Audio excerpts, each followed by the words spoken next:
ਸ੍ਰੀ ਵਾਹਿਗੁਰੂ ਸਾਹਿਬ ਜੀ। ਤੀਰਥ ਨਾਵਾਂ ਜਿਤ ਸੁਭਾਵਾ ਵਿਣ ਭਾਣੇ ਕੇ ਨਾਏ ਕਰੀ। ਵਾਹਿਗੁਰੂ ਜੀ ਕਾ ਖਾਲਸਾ ਵਾਹਿਗੁਰੂ ਜੀ ਕੀ ਫਤਿਹ। ਛੇਵੀਂ ਪੌੜੀ ਹੈ ਜਿਸ ਦੀ ਅੱਜ ਵਿਚਾਰ ਹੈ। ਜਿੱਦਾਂ ਦਾ ਜਿਸ ਪ੍ਰਕਾਰ ਇਹ ਪ੍ਰਸ਼ਨ ਹੈ, ਸਤਿਗੁਰੂ ਮਹਾਰਾਜ ਸਾਹਿਬ ਨੂੰ ਕਹਿ ਰਹੇ ਹਨ ਵੀ ਆਓ ਤੁਹਾਨੂੰ ਤੀਰਥਾਂ ਤੇ ਲੈ ਚਲੀਏ, ਤੀਰਥਾਂ ਤੇ ਇਸ਼ਨਾਨ ਕਰਾਂਗੇ। ਔਰ ਉੱਥੇ ਬਹੁਤ ਸਾਰੇ ਰਾਜੇ ਮਹਾਰਾਜੇ, ਬੜੇ ਬੜੇ ਜੋਗੀਆਂ ਦੇ ਸ਼ੇਸ਼, ਬਹੁਤ ਸਾਰੇ ਰਾਜਿਆਂ ਨੇ ਤੇ ਕੰਨ ਪੜਵਾ ਕੇ ਨਾਲ ਹੀ ਮੰਡਲੀ ਦੇ ਘੁੰਮਣਾ ਕੀਤਾ ਹੈ। ਉਹ ਫਿਰ ਹੀਰੇ ਜਵਾਹਰ ਮਾਣ ਕੇ ਭੇਟ ਕਰ ਦਿੰਦੇ ਆ ਤੇ ਨਾਲੇ ਤੀਰਥਾਂ ਦੇ ਬੜਾ ਭਾਰੀ ਪੁੰਨ ਕਰਮ ਹੁੰਦਾ ਹੈ ਵੀ ਆਓ ਤੁਹਾਨੂੰ ਤੀਰਥਾਂ ਤੇ ਲੈ ਚਲੀ। ਤੇ ਉੱਥੇ ਇਹ ਸੀ ਉਹਨਾਂ ਦਾ ਮਕਸਦ ਵੀ ਜੇ ਨਾਲ ਚੱਲਣਗੇ ਇਹਨਾਂ ਨੂੰ ਮਾਇਆ ਦਾ ਜਾਲ ਪਾ ਕੇ ਕਿਸੇ ਨਾ ਕਿਸੇ ਤਰ੍ਹਾਂ ਆਪਣੇ ਸ਼ੇਸ਼ ਬਣਾ ਲਈਏ। ਜਿਵੇਂ ਸਿੱਧੀ ਮਨੇ ਵਿਚਾਰਿਆ ਕਿਵੇਂ ਦਰਸ਼ਨ ਲੇਗਾ ਇਹ ਵਾਲਾ, ਇਹ ਭਾਵਨਾ ਤਾਂ ਹੈ ਹੀ ਸੀ ਇਹਨਾਂ ਦੀ। ਇਹ ਮਹਾਰਾਜ ਸਾਹਿਬ ਜੀ ਨੇ ਫਿਰ ਉਹਦੇ ਉੱਤਰ ਦੇ ਚ ਅੰਮ੍ਰਿਤ ਵਚਨ ਕੀਤਾ ਹੈ ਜਪਜੀ ਸਾਹਿਬ ਦੇ ਇਸ ਪੌੜੀ ਦੇ ਮੂਹਰਲੇ ਅੱਖਰਾਂ ਦੇ ਵਿੱਚ ਹੀ। ਤੇ ਸਿਧਾਂਤ ਹੋਰ ਵੀ ਅੱਗੇ ਬੜਾ ਆਏਗਾ। ਮਹਾਰਾਜ ਸਾਹਿਬ ਤੀਰਥਾਂ ਦੇ ਪ੍ਰਥਾएं ਫਿਰ ਇਹ ਤੁਕਾਂ ਉਚਾਰਨ ਕਰਦੇ ਨੇ, ਸੁਣੋ ਜੀ। ਸ੍ਰੀ ਵਾਹਿਗੁਰੂ ਸਾਹਿਬ ਜੀ। ਤੀਰਥ ਨਾਵਾਂ ਜਿਤ ਸੁਭਾਵਾ ਵਿਣ ਭਾਣੇ ਕੇ ਨਾਏ ਕਰੀ। ਮਹਾਰਾਜ ਕਹਿੰਦੇ ਸਿੱਧੋ, ਜੋ ਤੀਰਥਾਂ ਦੀ ਤੁਸੀਂ ਗੱਲ ਕਰਦੇ ਹੋ ਵੀ ਤੀਰਥਾਂ ਤੇ ਨਹਾਉਣ ਦੇ ਨਾਲੋਂ ਪਰਮੇਸ਼ਰ ਦੇ ਨਾਮ ਜਪਣ ਦਾ ਮਹਾਤਮ ਜ਼ਿਆਦਾ ਵੱਡਾ, ਇਹ ਗੁਰਮਤਿ ਦਾ ਸਿਧਾਂਤ ਪ੍ਰਗਟਾਉਣਾ ਹੈ। ਪਰ ਹੁਣ ਜੋ ਉਹਨਾਂ ਦਾ ਪ੍ਰਸ਼ਨ ਹੈ ਉਹਦਾ ਉੱਤਰ ਦੇ ਰਹੇ ਨੇ। ਕਹਿੰਦੇ ਤੀਰਥਾਂ ਤੇ ਤਾਂ ਨਹਾਈਏ, ਇੱਕ ਤਾਂ ਇਹਦਾ ਪਾਠ ਨੂੰ ਨੰਨੇ ਨੂੰ ਕੰਨਾ ਵਾਵੇ ਨੂੰ ਕੰਨੇ ਨਾਵਾ, ਇਹਨੂੰ ਨਾਵਾ ਨਹੀਂ ਬੋਲਣਾ, ਨਾਵਾ ਨਹਾਉਣ ਦਾ ਵਾਚਕ ਹੈ। ਅੱਖਰ ਇਸ ਤਰ੍ਹਾਂ ਲਿਖੇ ਨੇ। ਤੇ ਭਾਵਾ ਤਾਂ ਚਲੋ ਹੈ ਹੀ ਪਾਠ ਉਸ ਤਰ੍ਹਾਂ, ਭੱਬੇ ਦੇ ਨਾਲ ਭਾਵਾ ਹੀ ਬਣਨਾ, ਉਹਨੂੰ ਤਾਂ ਹੋਰ ਕੁਝ ਕਿਹਾ ਨਹੀਂ ਜਾ ਸਕਦਾ।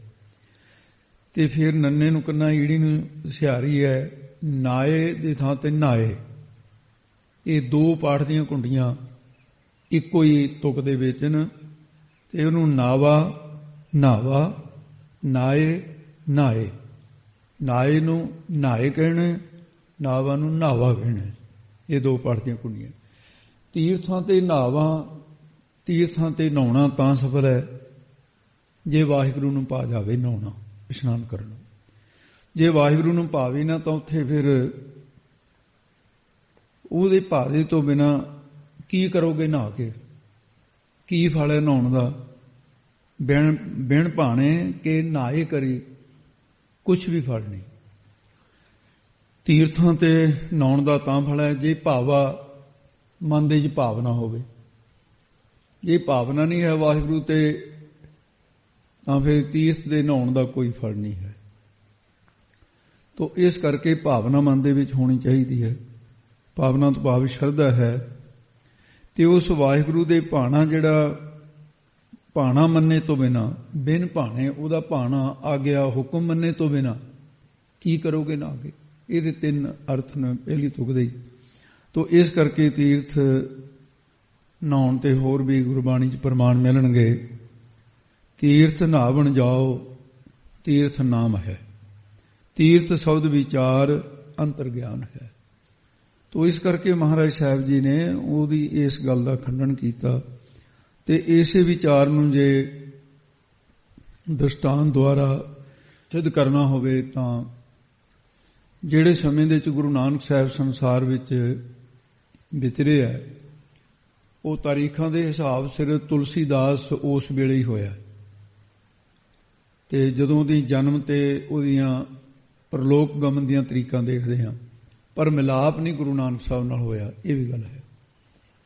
ਤੇ ਬਹੁਤ ਵੱਡਾ ਭਗਤ ਸੀ। ਤੇ ਤੁਲਸੀ ਇੱਕ ਦਿਨ ਮਨ ਦੇ ਵਿੱਚ ਇਹਦੇ ਵਿਚਾਰ ਆਇਆ ਵੀ ਮੈਂ ਜਗਨਨਾਥ ਦੀ ਯਾਤਰਾ ਕਰਕੇ ਆਵਾਂ, ਜਗਨਨਾਥਪੁਰੀ ਚੱਲਦੇ ਹਾਂ। ਤੁਰ ਪਏ। ਜਦੋਂ ਜਗਨਨਾਥਪੁਰੀ ਗਏ, ਉੱਥੇ ਜਾ ਕੇ ਦਰਸ਼ਨ ਮੇਲੇ ਕੀਤੇ ਤਾਂ ਉੱਥੇ ਠਾਕਰ ਸਸਤੇ ਵਿਕਦੇ ਸੀ। ਕਿਉਂਕਿ ਉੱਥੋਂ ਹੀ ਲੈਣੇ ਆ ਲੋਕਾਂ ਨੇ। ਤੇ ਤੁਲਸੀਦਾਸ ਨੇ ਸੋਚਿਆ ਵੀ ਚਲੋ ਆਪਾਂ ਠਾਕਰ ਲੈ ਲੈਂਦੇ ਹਾਂ।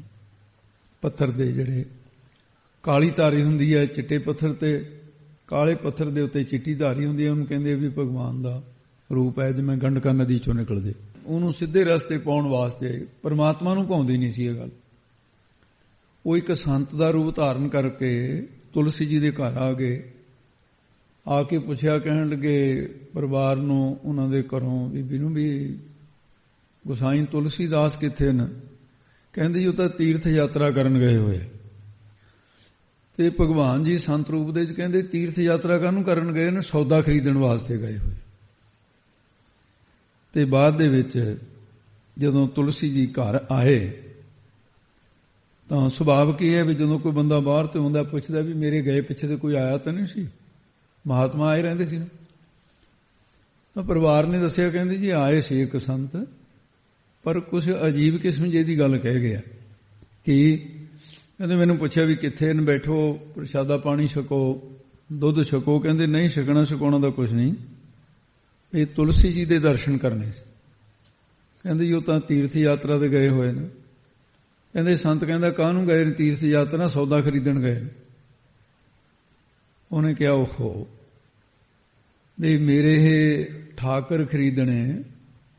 ਪਰਮਾਤਮਾ ਨੇ ਉਹਨੂੰ ਇਹ ਦੱਸਣਾ ਸੀ ਵੀ ਮੈਂ ਪੱਥਰ ਰੂਪ ਨਹੀਂ ਹਾਂ, ਤੂੰ ਐਡਾ ਵੱਡਾ ਭਗਤ ਹੋ ਕੇ ਕਿੱਥੇ ਖੜਾ ਹੈ? ਭਗਤੀ ਤੋਂ ਵੱਡੀ ਨਹੀਂ ਕੋਈ ਚੀਜ਼। ਉਹਨਾਂ ਹੀ ਪੈਰੀਂ ਕਹਿਣ ਲੱਗੇ ਵੀ ਮੈਂ ਗਲਤ ਕਰ ਆਇਆ, ਵੀ ਗੱਲ ਸੱਚੀ ਕਹੀ ਆ ਸੰਤਾਂ ਨੇ। ਉਹ ਸੌਦਾ ਮੋੜਨ ਵਾਸਤੇ ਵੀ ਇਹ ਜਿਹੇ ਠਾਕਰ ਮੈਂ ਕੀ ਕਰਨੇ ਜਿਹਨਾਂ ਕਰਕੇ ਮੈਨੂੰ ਇਹ ਕਹਾਉਣਾ ਪਿਆ। ਪਿੱਛੋਂ ਸੰਤ ਰੂਪ 'ਚ ਫੇਰ ਭਗਵਾਨ ਜੀ ਆ ਗਏ।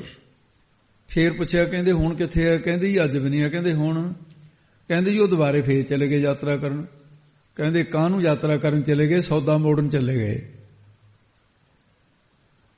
ਤੇ ਜਦੋਂ ਤੁਲਸੀ ਜੀ ਵਾਪਸ ਆਏ ਪੁੱਛਿਆ ਹੁਣ ਕੋਈ ਪਿੱਛੋਂ ਆਇਆ? ਕਹਿੰਦੇ ਆਇਆ ਸੀ, ਉਹੀ ਸੰਤ ਸੀ। ਉਹ ਕਹਿੰਦੇ ਸੌਦਾ ਮੋੜਨ ਗਏ। ਤੁਲਸੀ ਜੀ ਰੋਣ ਲੱਗੇ, ਕਹਿਣ ਲੱਗੇ ਓਹੋ ਤੀਰਥਾਂ ਤੇ ਨਹਾਉਣਾ ਤਾਂ ਹੀ ਚੰਗਾ ਜੇ ਰੱਬ ਨੂੰ ਭਾ ਜਾਵੇ, ਨਹੀਂ ਤਾਂ ਤੀਰਥ ਯਾਤਰਾ ਵੀ ਕਿਸੇ ਕੰਮ ਦੀ ਨਹੀਂ ਹੈ। ਸ਼ਰਧਾ ਵਿਸ਼ਵਾਸ ਦੇ ਨਾਲ ਫਿਰ ਤੀਸਰੀ ਵਾਰ ਗਏ, ਨਾਮ ਜਪਦੇ ਗਏ ਤੇ ਨਾਮ ਜਪਦੇ ਹੀ ਵਾਪਸ ਆਏ। ਤੇ ਜਦੋਂ ਵਾਪਸ ਆ ਕੇ ਪੁੱਛਿਆ, ਕਹਿੰਦੇ ਹੁਣ ਵੀ ਆਇਆ ਸੀ ਕੋਈ? ਕਹਿੰਦੇ ਜੀ ਆਇਆ ਸੀ, ਉਹੀ ਸੰਤ ਫੇਰ ਆਇਆ ਸੀ। ਇਹ ਕੀ ਪੁੱਛਿਆ? ਕਹਿੰਦੇ ਸਵਾਲ ਤਾਂ ਉਹੀ ਸੀ ਵੀ ਕਿੱਥੇ ਗਏ ਨੇ। ਮੈਂ ਫੇਰ ਉਹੀ ਕਿਹਾ ਵੀ ਤੀਰਥ ਯਾਤਰਾ। ਕਹਿੰਦੇ ਹਾਂ। ਕਹਿੰਦੇ ਭਾਈ ਬੀਬੀ ਵੀ ਹੁਣ ਉਹ ਸਹੀ ਤੀਰਥ ਯਾਤਰਾ ਹੀ ਕਰਨ ਗਏ ਹੈ, ਹੁਣ ਉਹਨਾਂ ਦੀ ਯਾਤਰਾ ਸਫਲ ਹੀ ਹੋਊਗੀ। ਭਾਵੀ ਨਾ ਤੀਰਥ ਨਹਾਵਾ ਜੇ ਤਿਸ ਭਾਵਾ ਬਿਨ ਪਾਣੇ ਕੇ ਨਹਾਏ ਕਰੀ, ਕੀ ਕਰੋਗੇ ਨਾ ਗਏ। ਇਹ ਸਾਖੀ ਦੇ ਨਾਲ ਇਹ ਬਾਤ ਸਿੱਧ ਹੋ ਜਾਂਦੀ ਹੈ। ਤੋ ਇਸ ਤਰ੍ਹਾਂ ਫਿਰ ਜਿਹੜੇ ਯੋਗੀ ਸੀ ਉਹਨਾਂ ਨੇ ਕਿ ਕੁਝ ਕਰਮਾਂ ਬਾਰੇ ਦੱਸੋ ਜੀ। ਕੋਈ ਕਹਿੰਦਾ ਮੇਰੀ ਕਿਸਮਤ ਬੜੀ ਮਾੜੀ ਹੈ, ਮੇਰੀ ਕਿਸਮਤ ਬੜੀ ਚੰਗੀ ਹੈ। ਤੇ ਕਰਮਾਂ ਦਾ ਕੀ ਲਾਭ ਹੈ ਕੰਮ ਕਰਨ ਦਾ, ਇਸ ਕਰਕੇ ਆਪ ਕਰਮਾਂ ਬਾਰੇ ਦੱਸੋ।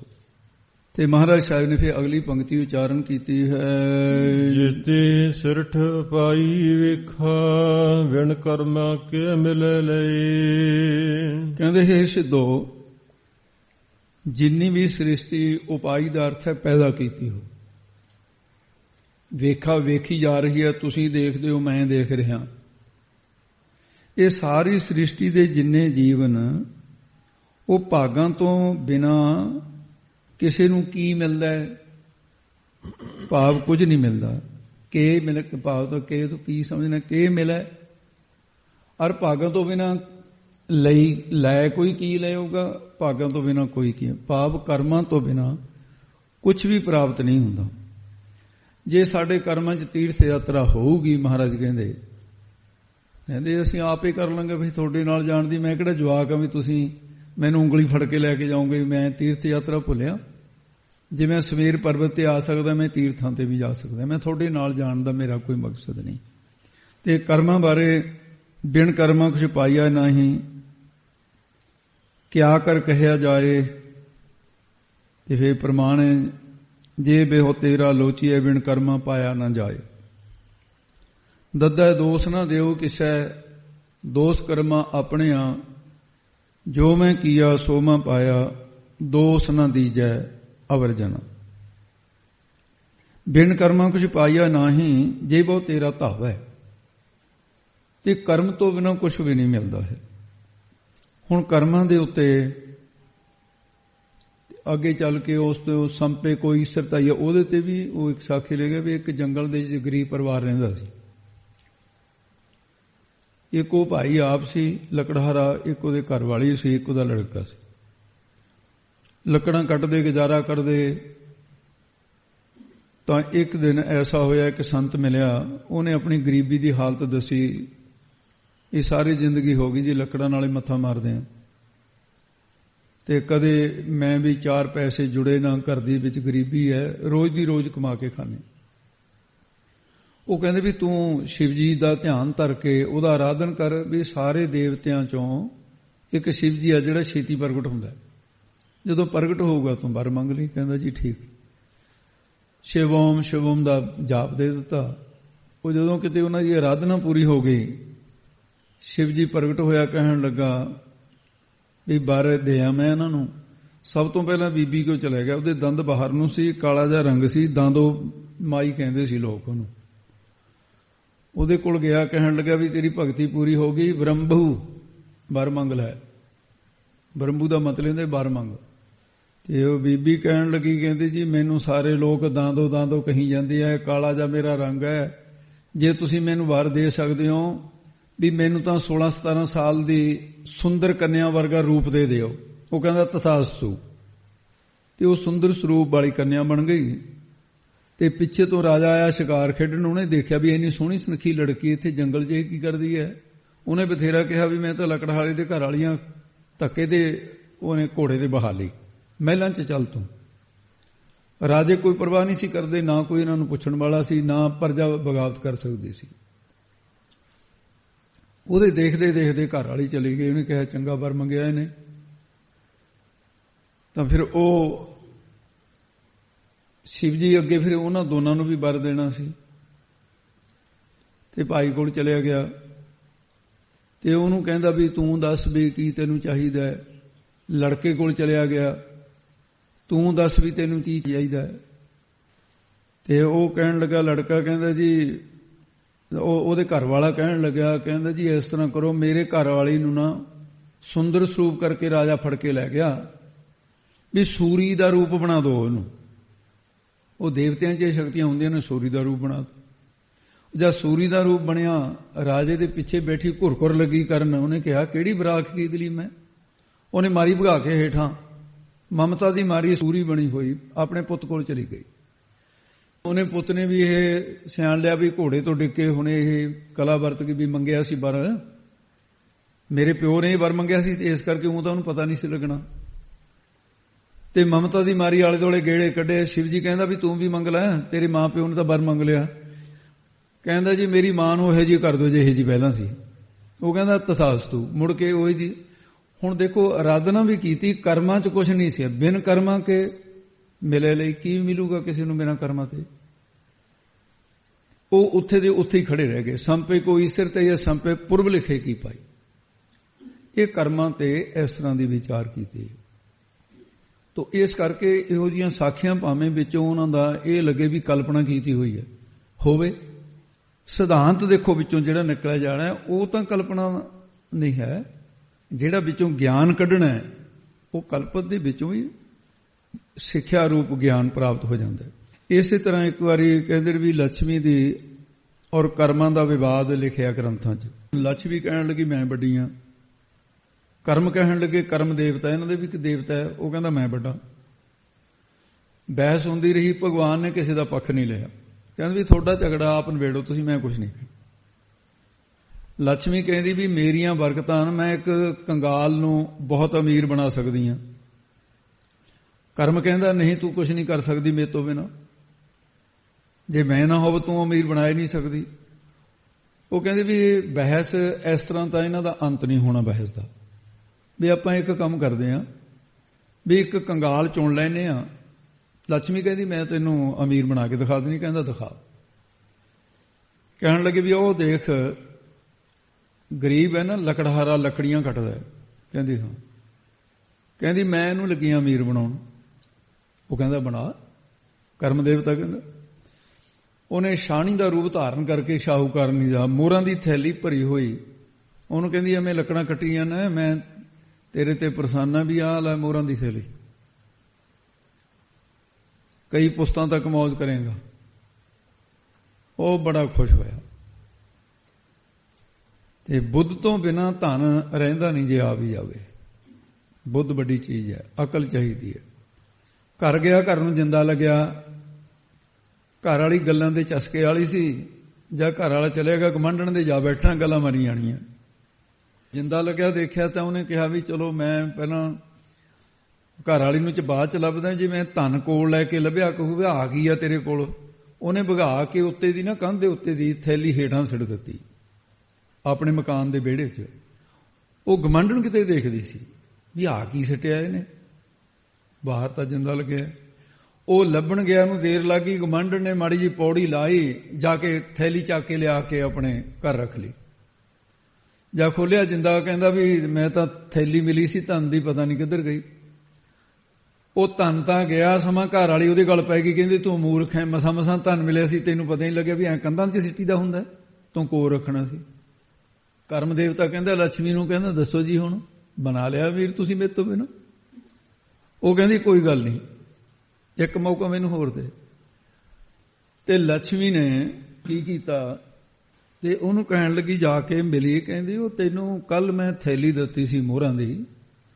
ਉਹ ਕਹਿੰਦਾ ਜੀ ਉਹ ਤਾਂ ਆਹ ਪਾਣਾ ਵਰਤ ਗਿਆ, ਪਤਾ ਹੀ ਨਹੀਂ ਕੋਈ ਕੌਣ ਚੱਕ ਲੈ ਗਿਆ। ਕਹਿੰਦੀ ਮੂਰਖ ਨਾ ਹੋਵੇ ਐਂ ਸਿੱਟੀ ਦਾ। ਕਹਿੰਦੇ ਚੰਗਾ ਐਂ ਕਰ, ਤੈਨੂੰ 9 ਲੱਖ ਦਾ ਹਾਰ ਦਿੰਨੀ ਆ,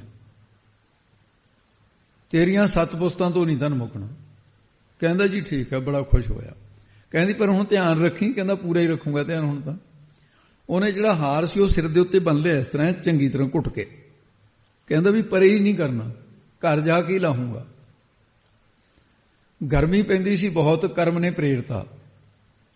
ਕਹਿੰਦਾ ਵੀ ਗਰਮੀ ਬਹੁਤ ਪੈਂਦੀ ਹੈ, ਵੀ ਇੱਥੇ ਕਿਹੜਾ ਕੋਈ ਆਲੇ ਦੁਆਲੇ ਹੈਗਾ। ਪੱਗ ਲਾ ਕੇ ਕਿਨਾਰੇ ਤੇ ਰੱਖ ਦਿੱਤੀ, ਤੇ ਪੱਗ ਕੰਨੀ ਦੇਖੀ ਜਾਂਦਾ, ਤੇ ਨਹਾਉਣ ਲੱਗ ਗਿਆ ਵੀ ਮੈਂ ਥੋੜਾ ਜਿਹਾ ਗਰਮੀ ਠੀਕ ਕਰ ਲਾਂ। ਇੱਲ ਨੇ ਦੇਖਿਆ ਵੀ ਕੋਈ ਖਾਣ ਵਾਲੀ ਚੀਜ਼ ਲੱਗਦੀ ਆ ਪੱਗ ਦੇ ਉੱਤੇ। ਇੱਲ ਨੇ ਇੱਕੋ ਹੀ ਝਪਟ ਮਾਰੀ, ਪੱਗ ਸਮੇਤ ਹੀ ਚੱਕ ਕੇ ਲੈ ਗਈ ਹਾਰ, ਤੇ ਪੱਗ ਲਹਾ ਕੇ ਘਰ ਨੂੰ ਆਇਆ। ਉਹਦੀ ਗਰੀਬ ਦੀ ਪੱਗ ਵੀ ਗਈ ਤੇ 9 ਲੱਖਾ ਹਾਰ ਵੀ ਗਿਆ। ਕਰਮ ਦੇਵਤਾ ਕਹਿੰਦਾ ਲక్ష్ਮੀ ਨੂੰ, ਕਹਿੰਦਾ ਹੁਣ ਦੱਸ, ਉਹਦੀ ਤਾਂ ਪੱਗ ਵੀ ਗਈ ਵਿਚਾਰੇ ਦੀ, ਤੇਰਾ 9 ਲੱਖਾ ਹਾਰ ਤਾਂ ਜਾਣਾ ਹੀ ਜਾਣਾ ਸੀ। ਉਹ ਕਹਿੰਦੇ ਵੀ ਚੰਗਾ ਹੁਣ ਤੂੰ ਐਂ ਕਰ ਕਰਮ ਦੇਵਤਾ, ਵੀ ਇੱਕ ਵਾਰੀ ਮੈਂ ਹੋਰ ਇਹਨੂੰ ਅਮੀਰ ਬਣਾਉਣ ਵਾਸਤੇ ਫਿਰ ਮੈਂ ਹਾਰ ਮੰਨ ਲਊ, ਇੱਕ ਮੌਕਾ। ਕਹਿੰਦੇ ਠੀਕ। ਉਹ ਫੇਰ ਮਿਲੀ, ਕਹਿਣ ਲੱਗੀ ਤੂੰ ਪੱਗ ਵੀ ਗਵਾ ਬੈਠਾ। ਕਹਿੰਦਾ ਜੀ ਮੈਂ ਕੀ ਕਰਾਂ, ਇੱਲ ਲੈ ਗਈ ਚੱਕ ਕੇ। ਕਹਿੰਦੇ ਚੰਗਾ ਫਿਰ ਐਂ ਕਰ, ਮੈਂ ਤੈਨੂੰ ਹੁਣ ਇੱਕ ਲਾਲ ਦੇਣੀ ਹੈ। ਇਹ ਲਾਲ ਬਾਦਸ਼ਾਹ ਦੇ ਵੱਡੇ ਵੱਡੇ ਖਜ਼ਾਨਿਆਂ ਦੇ ਵਿੱਚ ਵੀ ਨਹੀਂ, ਤੂੰ ਸਾਂਭ ਕੇ ਰੱਖੀ। ਕਹਿੰਦਾ ਜੀ ਮੈਂ ਸਾਂਭ ਕੇ ਰੱਖੂ। ਲਾਲ ਦੇ ਦਿੱਤਾ ਉਹਨੇ, ਇਸ ਤਰ੍ਹਾਂ ਬਾਹਰਲੀ ਜੇਬ 'ਚ ਪਾ ਲਿਆ। ਤੇ ਆਉਣ ਲੱਗਾ, ਬਹੁਤ ਪਿਆਸ ਲੱਗੀ। ਕਹਿੰਦਾ ਵੀ ਹੁਣ ਲਾਲ ਤਾਂ ਨਹੀਂ ਜਾਣ ਦੇਣਾ। ਉਹ ਮੱਤ ਮਾਰੀ ਗਈ, ਜਦੋਂ ਪਾਣੀ ਪੀਣ ਲੱਗਾ ਕੋਡਾ ਜਾ ਹੋਇਆ, ਜੇਬ ਦੇ ਚੋਂ ਪਾਣੀ ਦੇ ਵਿੱਚ ਡਿੱਗ ਪਿਆ। ਬਥੇਰੇ ਹੱਥ ਹੁੱਥ ਮਾਰੇ, ਕਿਤੇ ਮੱਛੀ ਸੀ, ਮੱਛੀ ਨੇ ਨਿਗਲ ਲਿਆ, ਖਾਣ ਵਾਲੀ ਚੀਜ਼ ਸਮਝ ਕੇ, ਤੇ ਵਾਪਸ ਆ ਗਿਆ। ਤੇ ਕਰਮ ਦੇਵਤਾ ਕਹਿੰਦਾ ਵੀ ਹੁਣ ਕੁਝ ਹੋਰ ਕਰਕੇ ਦੇਖਣਾ। ਉਹ ਕਹਿੰਦੀ ਨਹੀਂ ਜੀ ਹੁਣ ਮੈਂ ਤਾਂ ਹਾਰ ਮੰਨਦੀ ਹਾਂ। ਕਹਿੰਦਾ ਫਿਰ ਹੁਣ ਮੈਂ ਦਿਖਾਵਾਂ ਚਮਤਕਾਰ ਆਪਣਾ। ਕਰਮ ਦੇਵਤਾ ਕਹਿੰਦੀ ਤੂੰ, ਕਹਿੰਦਾ ਇਸੇ ਨੂੰ ਅਮੀਰ ਕਰਕੇ ਦਿਖਾ ਦੇਣਾ। ਕਹਿੰਦੇ ਜੀ ਦਿਖਾਓ। ਉਹਨੇ 4 ਪੈਸੇ ਤਾਂਬੇ ਦੇ ਕੇ, ਕਹਿੰਦਾ ਦੇਖ ਲੈ ਵੀ ਚਾਂਦੀ ਦੇ ਰੁਪਈਏ ਨਹੀਂ, ਸੋਨੇ ਦੀਆਂ ਮੋਹਰਾਂ ਨਹੀਂ, ਹੀਰਾ ਨਹੀਂ, ਕੁਛ ਨਹੀਂ ਹੈ। 4 ਪੈਸੇ ਨੂੰ ਦੇਖ ਕੇ ਕਹਿਣ ਲੱਗਾ ਲੈ ਭਾਈ ਤੂੰ ਗਰੀਬ ਬੰਦਾ ਹੈ, ਇਹਦਾ ਕੁਝ ਖਾ ਖੂ ਨਹੀਂ, ਸਵੇਰ ਦਾ ਭੁੱਖਾ ਹੈ। ਕਹਿੰਦਾ ਹਾਂਜੀ ਬੜੀ ਭੁੱਖ ਲੱਗੀ। ਕਹਿੰਦਾ ਖਾ ਲੈ ਇਹਦਾ ਕੁਝ। ਇਹ ਬੰਦਾ ਸੀ ਮਾਸਾਹਾਰੀ, ਮਾਸ ਮੂਸ ਖਾ ਲੈਂਦਾ ਸੀ। ਇਹਨੇ ਕਿਹਾ ਵੀ ਐਂ ਕਰੋ ਵੀ ਕਾਫੀ ਦੇਰ ਹੋ ਗਏ ਕਦੇ ਹੁਣ ਮਾਸ ਮੂਸ ਨਹੀਂ ਖਾਧਾ, ਵੀ ਹੁਣ ਅੱਜ ਮਛੇਰੇ ਕੋਲ ਚਲਿਆ ਗਿਆ ਜਾ ਕੇ। ਕਹਿੰਦਾ ਵੀ ਆ 4 ਪੈਸੇ ਦੀ ਮੱਛੀ ਦੇ ਦੇ। ਉਹ ਮੱਛੀ ਉਹਨੇ ਦੇ ਦਿੱਤੀ, 4 ਪੈਸੇ ਰੱਖ ਲਏ। ਉਹ ਲక్ష్ਮੀ ਕਹਿੰਦੀ ਵੀ ਮੱਛੀ ਦੇ ਨਾਲ ਅਮੀਰ ਬਣੂਗਾ। ਕਹਿੰਦਾ ਦੇਖੀ ਚੱਲੋ ਤੁਸੀਂ ਅਮੀਰ ਕਿਵੇਂ ਬਣਦਾ, ਤੁਹਾਡੇ ਸਾਹਮਣੇ ਬਣਨਾ, ਪਰ ਪੈਸੇ 4 ਹੀ ਦਿੱਤੇ ਨੇ, ਹੋਰ ਮੈਂ ਕੁਝ ਨਹੀਂ ਦੇਣਾ, ਬਾਕੀ ਪ੍ਰੇਰਨਾ। ਕਹਿੰਦੇ ਠੀਕ ਹੈ। ਉਹ ਮੱਛੀ ਲਿਜਾ ਕੇ ਘਰ ਵਾਲੀ ਨੂੰ ਕਹਿੰਦਾ ਵੀ ਐਂ ਕਰ ਵੀ ਚਲੋ ਵੀ ਖਾਣੇ ਦੇ ਵਿੱਚ ਆ ਬਣਨੀ ਹੈ, ਤੂੰ ਸਾਫ਼ ਸੁਥਰਾ ਕਰ, ਇਹਨੂੰ ਕਰ, ਠੀਕ ਹੈ। ਤੇ ਉਹ ਜਿਸ ਵੇਲੇ ਲੱਗੀ ਉਹਨੂੰ ਸਾਫ਼ ਕਰਨ, ਜਦੋਂ ਚੀਰਿਆ ਉਹਨੂੰ ਜਿਵੇਂ ਕਰੇਲਾ ਚੀਰਦਾ ਹੈ, ਉਹਦੇ ਚੋਂ ਨਿਕਲਿਆ ਆ ਉਹੀ ਲਾਲ ਜਿਹੜਾ ਉਹਦੀ ਜੇਬ ਚੋਂ ਡਿੱਗਿਆ ਸੀ। ਖੁਸ਼ੀ ਦੇ ਵਿੱਚ ਕਹਿੰਦੇ ਵੀ ਲੱਭ ਗਈ ਵੀ ਗਈ ਹੋਈ ਚੀਜ਼ ਲੱਭ ਗਈ। ਜਦ ਗਵਾਂਢੀ ਨੇ ਸੁਣਿਆ, ਗਵਾਂਢਣ ਨੇ ਵੀ ਹੁਣ ਤਾਂ ਪੁਲਿਸ ਆਊਗੀ, ਉਹ ਕਹਿੰਦੀ ਵੀ ਚੱਲ ਮੈਂ ਹੁਣ ਬਣਾਉਣੀ ਆ ਵੀ ਆਹ ਤਾਂ ਲੱਭੇਗੀ, ਵੀ ਤੂੰ ਹੁਣ ਲੱਕੜਾਂ ਲਿਆ ਕੇ ਫਿਰ ਇਹ ਮੱਛੀ ਬਣਾਵਾਂਗੇ। ਉਹ ਗਵਾਂਢ ਨੇ ਸੋਚਿਆ ਵੀ ਇਹ ਤਾਂ ਗਿਆ ਹੁਣ ਪੁਲਿਸ ਲੈਣ, ਪੁਲਿਸ ਦੇ ਆਉਣ ਤੋਂ ਪਹਿਲਾਂ ਮੁੱਦਾ ਗਾਇਬ ਕਰਦਾ। ਉਹਨੇ ਥੈਲੀ ਮਾਰੀ ਭਗਾ ਕੇ ਉਹਨਾਂ ਦੇ ਘਰ, ਤੇ ਉਹ ਮਾਇਆ ਵੀ ਆ ਗਈ। ਉਹ ਲੱਕੜਾਂ ਲੈਣ ਵਾਸਤੇ ਜਦੋਂ ਗਿਆ, ਦਰਖਤ ਦੇ ਉੱਤੇ ਚੜਿਆ, ਇੱਲ ਦੇ ਆਲਣੇ ਵਿੱਚ 9 ਲੱਖਾ ਹਾਰ ਪਿਆ, ਕਰਮਾਂ ਨੇ ਪ੍ਰੇਰਤਾ, ਤੇ ਉਹ ਹਾਰ ਵੀ ਮਿਲ ਗਿਆ, ਲਾਲ ਵੀ ਮਿਲ ਗਿਆ, ਮੋਹਰਾਂ ਵੀ ਮਿਲ ਗਈਆਂ। ਬਿਨ ਕਰਮਾਂ ਕੇ ਮਿਲੇ ਲਈ, ਬਿਨਾਂ ਕਰਮਾਂ ਤੋਂ ਕਿਸੇ ਨੂੰ ਕੁਝ ਨਹੀਂ ਮਿਲਦਾ। ਇਸ ਕਰਕੇ ਮਹਾਰਾਜ ਸਾਹਿਬ ਜੀ ਨੇ ਕਿਹਾ ਬਿਨ ਕਰਮਾਂ ਕੇ ਮਿਲੇ ਲਈ, ਕਿਸੇ ਨੂੰ ਕੁਝ ਵੀ ਨਹੀਂ ਮਿਲਦਾ ਹੈ, ਕਰਮਾਂ ਦੇ ਅਨੁਸਾਰ ਹੀ ਮਿਲਦਾ ਜਿਹੜਾ ਕੁਝ ਮਿਲਦਾ। ਬਿਨ ਕਰਮਾਂ ਕੇ ਲਈ ਇਸ ਤਰ੍ਹਾਂ ਜਿਹੜਾ ਪਾਠ ਬਦਲ ਕੇ ਕਰਦੇ ਉਹ ਨਹੀਂ, ਇਹੀ ਪਾਠ ਰੱਖਣਾ ਜਿਹੜਾ ਬਿਨ ਕਰਮਾਂ ਕੇ ਮਿਲੇ ਲਈ। ਤੇ ਕੀ ਮਿਲਦਾ ਹੈ ਬਿਨਾਂ ਕਰਮਾਂ ਤੋਂ, ਅੱਗੇ ਦੱਸਦੇ ਹਨ ਜੀ। ਮਤ ਵਿੱਚ ਰਤਨ ਜਵਾਹਰ ਮਾਨਿਕ, ਜੇ ਇੱਕ ਗੁਰ ਕੇ ਸਿੱਖ ਸੁਣੀ। ਕਹਿੰਦੇ ਸਿੱਧੋ ਜੇ ਇੱਕ ਗੁਰੂ ਦੀ ਏਕਤਾ ਵਾਲੀ ਸਿੱਖ ਨਾਮ ਹੈ ਸਿੱਖਿਆ ਦਾ, ਸੁਣ ਲਈ ਜਾਵੇ ਤਾਂ ਮਤ ਦੇ ਵਿੱਚ ਅੰਦਰ ਹੀ, ਤੇ ਬੈਰਾਗ ਰੂਪੀ ਰਤਨ ਅੰਦਰ ਹੀ ਪਿਆ। ਬੈਰਾਗ ਮਤ ਦੇ ਵਿੱਚ ਹੀ ਹੋਣਾ, ਬੁੱਧ ਦੇ ਵਿੱਚ ਹੀ ਹੋਣਾ। ਤੇ ਗਿਆਨ ਰੂਪੀ ਜਵਾਹਰ, ਸਰਬਨ ਮੰਨਣ ਰੂਪੀ ਮਾਨਕ, ਇਹ ਗੁਰੂ ਦੀ ਸਿੱਖਿਆ ਮੰਨਣ ਤੋਂ, ਪ੍ਰਾਪਤ ਹੋਣ ਤੋਂ। ਜੇ ਇੱਕ ਗੁਰੂ ਕੀ ਸਿੱਖ ਸੁਣੀ, ਜੇ ਸਿੱਖਿਆ ਸੁਣੂਗੀ ਤਾਂ ਹੀ ਬੈਰਾਗ ਹੋਊ, ਤਾਂ ਹੀ ਗਿਆਨ ਹੋਊਗਾ, ਤਾਂ ਹੀ ਸਰਬਨ ਮੰਨਣ ਅਧਿਆਸਨ ਹੋਊਗਾ। ਅੰਤਰ ਰਤਨ ਜਵੇਹਰ ਮਾਨਕ, ਗੁਰ ਕਿਰਪਾ ਤੇ ਲੀਜੈ। ਜਾਂ ਫਿਰ ਕੋ ਗੁਰ ਉਪਦੇਸ਼ ਜਵਾਹਰ ਮਾਨਕ, ਸੇਵੇ ਸਿੱਖ ਜੋ ਖੋਜਲ ਹੈ, ਉਹਨਾਂ ਨੂੰ ਪ੍ਰਾਪਤ ਹੋ ਜਾਂਦੇ ਨੇ। ਤੇ ਜੇ ਗੁਰੂ ਦੀ ਸਿੱਖਿਆ ਸੁਣੂਗਾ, ਇਹ ਪਦਾਰਥ ਉਸ ਨੂੰ ਪ੍ਰਾਪਤ ਹੋ ਜਾਣਗੇ।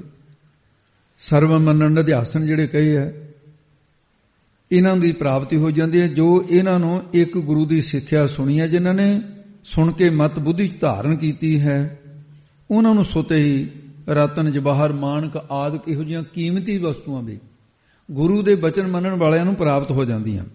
ਉਹ ਕਿਸ ਤਰ੍ਹਾਂ ਹੈ? ਗੁਰੂ ਨਾਨਕ ਸਾਹਿਬ ਮਹਾਰਾਜ ਲੰਮਾ ਉਦਾਸੀਆਂ ਦੇ ਵਿੱਚ 4 ਉਦਾਸੀਆਂ ਮਹਾਰਾਜ ਦੀਆਂ ਹੋਈਆਂ। ਇੱਕ ਉਦਾਸੀ ਵੇਲੇ ਕਿਤੇ ਮਹਾਰਾਜ ਵਾਪਸ ਆਏ ਰਾਏ ਪਹੁੰਚ ਦੀ ਤਲਵੰਡੀ। ਭਾਈ ਬਾਲੇ ਦੇ ਪਿਤਾ ਦਾ ਨਾਂ ਚੰਦਰਭਾਨ। ਚੰਦਰਭਾਨ ਦੇ ਖੂਹ ਦੇ ਉੱਤੇ ਮਹਾਰਾਜ ਬੈਠ ਕੇ ਸਵਾਈ ਸੀ। ਕਹਿੰਦੇ ਮਰਦਾਨਿਆਂ ਵੀ ਤੂੰ ਜਾ ਘਰਦਿਆਂ ਨੂੰ ਮਿਲਿਆ, ਵੀ ਮੋਹ ਚ ਨਾ ਫਸ ਜਾਈਂ, ਵੀ ਬਹੁਤ ਕਾਰਜ ਜੇ ਕਰਨੇ ਨਾ ਆਪਾਂ ਨੇ ਸੰਸਾਰ ਦੇ, ਵੀ ਤੂੰ ਜਲਦੀ ਮੁੜੇਂਗੀ। ਮਰਦਾਨਾ ਨਿਮੋ ਝੂਣਾ ਜਿਹਾ ਹੋਇਆ ਖੜਾ ਹੈ। ਮਾਰੇ ਕਹਿੰਦੇ ਜਾਂਦਾ ਨਹੀਂ ਹੈ, ਵੀ ਚੁੱਪ ਕਰਿਆ ਖੜਾ ਹੈ, ਵੀ ਤੂੰ ਜਾ। ਕਹਿੰਦਾ ਗਰੀਬ ਨਵਾਜ਼ ਵੀ ਖਾਲੀ ਜਾਵਾਂ ਕਿਵੇਂ? ਘਰ ਵਾਲੀ ਦਾ ਲੜਨ ਦਾ ਸੁਭਾਅ ਹੈ, ਤੇ ਨਿਆਣੇ ਆਲੇ ਦੁਆਲੇ ਹੋ ਜਾਣਗੇ ਵੀ ਕੀ ਲੈ ਕੇ ਆਇਆ। ਕੋਈ ਖਾਣ ਨੂੰ ਇਹ ਪਦਾਰਥ ਹੀ ਹੁੰਦਾ, ਕੋਈ ਪੱਲੇ ਤਾਂ ਹੁੰਦਾ ਮੇਰੇ ਕੁਛ। ਉਹ ਸੂਰਜ ਪ੍ਰਕਾਸ਼, ਗੁਰੂ ਨਾਨਕ ਪ੍ਰਕਾਸ਼ ਜਿਹੜਾ ਪਹਿਲਾ ਹਿੱਸਾ ਗੁਰਪ੍ਰਤਾਪ ਸੂਰਜ ਕਹਿੰਦਾ, ਕਹੇ ਮਰਦਾਨਾ ਸੋਨ ਗੁਰ ਕੋ, ਕਹੇ ਮਰਦਾਨਾ ਸੁਨ ਬਚ ਗੁਰ ਕੋ, ਕਿਆ ਲੈ ਕਰ ਜਾਵਾਂ ਮੈਂ ਘਰ ਕੋ। ਮੈਂ ਘਰ ਨੂੰ ਕੀ ਲੈ ਕੇ ਜਾਵਾਂ? ਖਾਲੀ ਜਾਵਾਂ ਮੈਂ? ਬਹੁਤ ਵਰਖ ਕਰ ਬਹਿਰ ਬਿਤਾਏ, ਮੈਂ ਬਹੁਤ ਸਮਾਂ ਘਰ ਤੋਂ ਬਾਹਰ ਹੀ ਬਤੀਤ ਕੀਤਾ ਤੁਹਾਡੇ ਨਾਲ। ਸ਼ੂਸ਼ਾ ਅਬ ਕਿਆ ਦੇਵੋਂ ਜਾਏ, ਹੁਣ ਮੈਂ ਖਾਲੀ ਉਹਨਾਂ ਨਿਆਣਿਆਂ ਨੂੰ ਦਊਂਗਾ ਕੀ? ਨਿਆਣਿਆਂ ਨੇ ਤਾਂ ਮੰਗਣਾ ਨਾ। ਗੁਰ ਕਹਿ ਰੋਰਨ ਮੁਸਟ ਉਚਾਵੋ, ਬਾਂਧ ਚੀਰ ਸੰਦੇਹ ਮਿਟਾਵੋ। ਪੁਰਾਣੇ ਸਮੇਂ ਵਿੱਚ ਖੂਹ ਚੋਂ ਪਾਣੀ ਕੱਢਣ ਦੇ ਵਾਸਤੇ ਇੱਕ ਟਿੰਡਾਂ ਦੀ ਪੂਰੀ ਮਾਲ ਬਣਾਈ ਜਾਂਦੀ ਸੀ, ਚੈਨ ਜਿਵੇਂ ਹੁੰਦੀ ਹੈ ਇਸ ਤਰ੍ਹਾਂ ਗੋਲਾਕਾਰ, ਤੇ ਅੱਗੇ ਫਿਰ ਉਹ ਉਸੇ ਤਰ੍ਹਾਂ ਦਾ ਸਾਧਨ ਸੀ। ਗਾਦੜ ਹੈ, ਚੱਕਲਾ ਹੈ, ਛੋਟੀ ਚੱਕਲੀ ਹੈ, ਲੱਠ ਹੈ, ਵੱਡਾ ਵੈੜ ਹੈ, ਉਹਦੇ ਤੇ ਘੁੰਮ ਕੇ ਪਾਣੀ ਟਿੰਡਾਂ ਚੋਂ ਆ ਕੇ ਪਾੜਸ਼ੇ ਹੀ ਪੈਂਦਾ, ਪਾੜਸ਼ੇ ਚੋਂ ਨਸਾਰ ਚ, ਤੇ ਅੱਗੇ ਨਸਾਰ ਚ ਹੋ ਕੇ ਅੱਗੇ ਔਲੂ ਚ ਡਿੱਗਦਾ ਖਾਲ ਚ। ਜਿਨ੍ਹਾਂ ਦੇ ਔਲੂ ਕੱਚੇ ਹੁੰਦੇ ਸੀ ਉਹ ਪਾਣੀ ਡਿੱਗ ਡਿੱਗ ਕੇ ਰੋਡ ਨਿਕਲ ਜਾਂਦੇ ਸੀ, ਆਮ ਹੀ ਪਏ ਹੁੰਦੇ ਸੀ ਖੂਹਾਂ ਤੇ, ਉਹ ਰੋਡ ਪਏ ਸੀ। ਗੁਰੂ ਨਾਨਕ ਸਾਹਿਬ ਕਹਿੰਦੇ ਖਾਲੀ ਕਾਹਨੂੰ ਜਾਣਾ ਹੈ, ਆਹ ਰੋਡਾਂ ਦਾ ਬੁੱਕ ਭਰ ਕੇ ਪੱਲੇ ਬੰਨ ਲੈ। ਕਹਿੰਦਾ ਮਹਾਰਾਜ ਵੀ ਹੁਣ ਮੈਂ ਇਹਦੇ ਨਾਲ ਤਾਂ ਖਾਲੀ ਜਾਣਾ ਚੰਗਾ ਹੈ। ਜਦੋਂ ਮੈਂ ਰੋਡ ਦੇਖਣਗੇ ਘਰ ਦੇ ਫੇਰ ਜ਼ਿਆਦਾ ਕਲੇਸ਼ ਹੋਊਗਾ। ਮਹਾਰਾਜ ਕਹਿੰਦੇ ਨਹੀਂ, ਐਸਾ ਨਹੀਂ ਹੋਊਗਾ। ਘਰ ਮਹਿ ਜਾਓ ਖੋਲ ਦਿਓ ਤਾਂ ਹੀ, ਉੱਥੇ ਜਾ ਕੇ ਖੋਲਣੀ। ਹੋਇਆ ਹੈ ਸੋ ਜੇ ਚਾਹੋ ਮਨ ਮਾਹੀ, ਉੱਥੇ ਜਾ ਕੇ ਜਦੋਂ ਤੂੰ ਚਾਹੇਗਾ ਵੀ ਆਹ ਕੁਝ ਬਣ ਜਾਏ ਉਹੀ ਬਣ ਜਾਊ। ਮਰਦਾਨੇ ਨੇ ਕਿਹਾ ਵੀ ਅੱਜ ਕੱਢ ਦੇਣੀਆਂ ਨੇ ਕਸਰਾਂ, ਆਪਾਂ ਇਹ ਸੋਚ ਲੈਣਾ ਵੀ ਸੋਨਾ ਬਣ ਜਾਏ, ਵੀ ਮੁੜ ਕੇ ਘਰ ਦੇ ਤਾਂ ਨਹੀਂ ਕਹਿਣਗੇ ਵੀ ਕਮਾ ਕੇ ਲਿਆ ਕੁਛ। ਏਕ ਮੁਸ਼ਤ ਤਬਲੇ ਮਰਦਾਨੇ ਬਾਂਧੇ ਆਪਣੇ ਪੱਟ ਸੰਗਾਨੇ, ਪੱਟ ਨਾਲ ਬਸਤਰ ਹੁੰਦਾ ਹੈ, ਉਹ ਬਸਤਰ ਦੇ ਨਾਲ ਬੰਨ ਲਏ। ਕਰਿਓ ਆਨੰਦ ਨਿਕੇਤ ਸੁਧਾਰਾ, ਨਿਕੇਤ ਨਾਮ ਹੈ ਘਰ ਦਾ, ਘਰ ਚਲਿਆ ਗਿਆ। ਮਿਲਿਓ ਜਾਏ ਆਪਣੇ ਪਰਿਵਾਰਾ, ਆਪਣੇ ਪਰਿਵਾਰ ਨੂੰ ਜਾ ਕੇ ਮਿਲਿਆ। ਗੰਢ ਚੀਰ ਕੀ ਖੋਲੀ ਜਬ ਹੀ, ਉਹ ਪੁੱਛਣ ਘਰ ਦੇ ਵੀ ਕੀ ਲੈ ਕੇ ਆਇਆ, ਅੱਗੇ ਤਾਂ ਕਦੇ ਕੁਛ ਲੈ ਕੇ ਨਹੀਂ ਆਇਆ, ਖੋਲਦੇ ਹੁਣ ਕੀ ਹੈ। ਕਹਿੰਦੇ ਕੰਚਨ ਸਰਬ ਬਿਲੋਕਿਓ ਤਬ ਹੀ, ਸੋਨਾ ਹੋ ਗਿਆ। ਮਰਦਾਨਾ ਵਿਰਾਗ ਵਿੱਚ ਆ ਗਿਆ, ਘਰਦਿਆਂ ਨੂੰ ਕਹਿੰਦਾ ਸਾਂਭੋ, ਤੁਹਾਨੂੰ ਤਾਂ ਇਹੀ ਚਾਹੀਦਾ ਹੈ ਤੇ ਮੈਨੂੰ ਹੁਣ ਰੋੜਾਂ ਤੋਂ ਸੋਨਾ ਬਣਾਉਣ ਵਾਲਾ ਚਾਹੀਦਾ ਹੈ। ਮੈਂ ਤਾਂ ਹੁਣ ਜ਼ਿੰਦਗੀ ਉਹਦੇ ਲੇਖੇ ਹੀ ਲਾਉਂਗਾ, ਆਹ ਸਾਂਭੋ, ਤੁਹਾਡਾ ਧਨ ਦੇ ਨਾਲ ਪਿਆਰ ਹੈ। ਜੇ ਗੁਰੂ ਦੀ ਇੱਕ ਸਿੱਖਿਆ ਸੁਣੀ ਹੈ ਗੁਰੂ ਸਾਹਿਬ ਦੀ, ਤਾਂ ਫਿਰ ਮਤ ਵਿੱਚ ਰਤਨ ਜਵਾਹਰ ਮਾਨਕ। ਜੇ ਇੱਕ ਗੁਰੂ ਕੀ ਸਿੱਖ ਸੁਣੀ, ਗੁਰੂ ਦੀ ਸਿੱਖਿਆ ਸੁਣ ਲਈ, ਬਚਨ ਮੰਨ ਲਿਆ। ਜੇ ਮਰਦਾਨਾ ਕਹਿੰਦਾ ਜੀ ਰੋੜਾਂ ਦਾ ਕਿਵੇਂ ਇਸ ਤਰ੍ਹਾਂ ਬਣ ਜਾਊਗਾ ਜੀ, ਰੋੜ ਤਾਂ ਰੋੜੇ ਹੁੰਦੇ ਨੇ, ਇਹ ਰੋੜਾਂ ਦੇ ਥੋੜੀ ਗਾਹਾਂ ਸੋਨਾ ਬਣਦਾ ਜਾਂ ਚਾਂਦੀ ਬਣਦੀ ਹੈ ਜਾਂ ਹੀਰੇ ਬਣਦੇ ਨੇ, ਫੇਰ ਕੁਝ ਨਹੀਂ ਬਣਦਾ। ਹੁਣ ਇਹ ਸ਼ੰਕਾ ਹੀ ਹੈ ਨਾ ਵੀ ਦਰਖਤਾਂ ਤੋਂ ਮਠਿਆਈ ਐਵੇਂ ਕਿਵੇਂ ਚਿੰਬੜ ਜੂਗਾ, ਉੱਥੇ ਤਾਂ ਜੀ ਫਲ ਲੱਗਦੇ ਨੇ, ਕਈਆਂ ਨੂੰ ਲੱਗਦੇ ਵੀ ਨਹੀਂ ਹੈ, ਇਹ ਕਿਵੇਂ ਹੋ ਸਕਦਾ। ਇਹ ਤਾਂ ਜੀ ਐਵੇਂ ਕਲਪਤ ਗੱਲਾਂ ਨਹੀਂ ਭਾਈ। ਭਾਵਨਾ ਵਾਲਿਆਂ ਵਾਸਤੇ ਸਭ ਕੁਝ ਸੱਤ ਹੈ, ਜਿਹਨੂੰ ਭਾਵਨਾ ਨਹੀਂ ਉਹਦੇ ਵਾਸਤੇ ਰੱਬ ਵੀ ਨਹੀਂ ਹੈ, ਕੁਝ ਵੀ ਨਹੀਂ ਹੈ ਰੱਬ ਉਹਨਾਂ ਵਾਸਤੇ। ਤੋ ਇਸ ਕਰਕੇ ਮਹਾਰਾਜ ਸਾਹਿਬ ਜੀ ਨੇ ਫਿਰ ਇੱਥੇ ਸਿੱਧਾਂ ਨੂੰ ਨਿਰੁੱਤਰ ਕਰ ਦਿੱਤਾ। ਜਿਨ੍ਹਾਂ ਨੇ ਗੁਰੂ ਦੀ ਸਿੱਖਿਆ ਸੁਣੀ ਹੈ, ਉਹਦਾ ਜਿੱਥੇ ਬੈਠੇ ਨੂੰ ਉੱਥੇ ਹੀ ਰਤਨ ਪਦਾਰਥ ਮਿਲਦੇ ਨੇ। ਤੁਸੀਂ ਰਤਨ ਪਦਾਰਥਾਂ ਦਾ ਮੈਨੂੰ ਲਾਲਚ ਦਿੰਦੇ ਹੋ, ਮੇਰੇ ਤਾਂ ਸਿੱਖ ਵੀ ਨਹੀਂ ਇਹ ਰਤਨ ਪਦਾਰਥਾਂ ਦਾ ਲਾਲਚ ਕਰਦੇ, ਇਸ ਕਰਕੇ ਨਿਰੁੱਤਰ ਕਰ ਦਿੱਤਾ ਉਹਨਾਂ ਨੂੰ। ਤੇ ਅੱਗੇ ਮਹਾਰਾਜ ਫਰਮਾਨ ਕਰਦੇ ਹਨ, ਗੁਰਾ ਇੱਕ ਦੇਹ ਬੁਝਾਏ। ਇੱਕ ਤਾਂ ਗੁਰਾਂ ਪਾਠ ਨਹੀਂ ਕਰਨਾ, ਗੁਰਾ। ਦੂਸਰਾ ਇਹਦਾ ਵਿਸਰਾਮ ਵੀ ਇੱਥੇ ਹੈ, ਇੱਕ ਏਕਤਾ ਵਾਲੀ ਬੁਝਾਈ ਸਿੱਖਿਆ ਜਿਹੜੀ ਹੈ ਮਹਾਰਾਜ ਸਾਹਿਬ ਕਹਿੰਦੇ ਨੇ, ਤੇ ਇਹ ਸਮਝਾ ਦਿੱਤੀ ਹੈ, ਨਿਸ਼ਚੈ ਕਰਾ ਦਿੱਤਾ ਹੈ, ਇਹ ਸਿੱਖਿਆ ਦੇ ਦਿੱਤੀ ਹੈ ਵੀ ਸਭਨਾ ਜੀਆਂ ਕਾ, ਅੱਗੇ ਹੁਣ ਦੱਸਣਗੇ, ਹਾਂ ਜੀ ਬੋਲ ਦਿਓ। ਸਭਨਾ ਜੀਆਂ ਕਾ ਇੱਕ ਦਾਤਾ, ਸੋ ਮੈਂ ਵਿਸਰ ਨਾ ਜਾਏ। ਤੇ ਸਾਰਿਆਂ ਜੀਵਾਂ ਦਾ ਦਾਤਾ ਇੱਕੋ ਹੀ ਹੈ। ਇੱਕ ਕੀ ਹੈ? ਅਦਵੈਤ ਸਰੂਪ ਪਰਮਾਤਮਾ ਹੈ। ਉਹ ਮੈਨੂੰ ਕਦੇ ਵੀ ਵਿਸਰ ਕੀ ਭੁੱਲ ਨਾ ਜਾਵੇ, ਹਮੇਸ਼ਾ ਚੇਤੇ ਰਹੇ। ਇਸ ਪੌੜੀ ਦੇ ਵਿੱਚ ਵਾਹਜ ਅਰਥ ਸਿੱਧਾਂ ਪ੍ਰਤੀ ਸੀ, ਤੇ ਹੁਣ ਇਸੇ ਪੌੜੀ ਦਾ ਅੰਤਰੀਵ ਅਰਥ ਹੋਏਗਾ। ਜਿਹੜਾ ਅੰਤਰੀਵ ਅਰਥ ਹੈ ਇਹ ਪਹਿਲੇ ਨਾਲੋਂ ਔਖਾ ਹੁੰਦਾ ਹੈ, ਇਹਦੇ 'ਚ ਹੁਣ ਜ਼ਿਆਦਾ ਤੁਹਾਨੂੰ ਧਿਆਨ ਦੇਣ ਦੀ ਲੋੜ ਹੈ। ਤੇ ਮਹਾਰਾਜ ਸਾਹਿਬ ਜੀ ਨੂੰ ਭਾਈ ਲਹਿਣਾ ਜੀ ਜਦੋਂ ਸਿੱਖ ਰੂਪ ਦੇ ਵਿੱਚ ਸੀ, ਗੁਰੂ ਅੰਗਦ ਦੇਵ ਜੀ ਮਹਾਰਾਜ ਤੇ ਕੁਝ ਹੋਰ ਸਿੱਖ ਕਰਤਾਰ ਪਰ ਬੇਨਤੀ ਕੀਤੀ, ਮਹਾਰਾਜ ਸਿੱਧਾਂ ਨੂੰ ਐਡੀ ਬੜੀ ਸਿੱਖਿਆ ਆਪਣੀ ਦਿੱਤੀ ਹੈ, ਕਿਰਪਾ ਕਰੋ ਸਾਨੂੰ।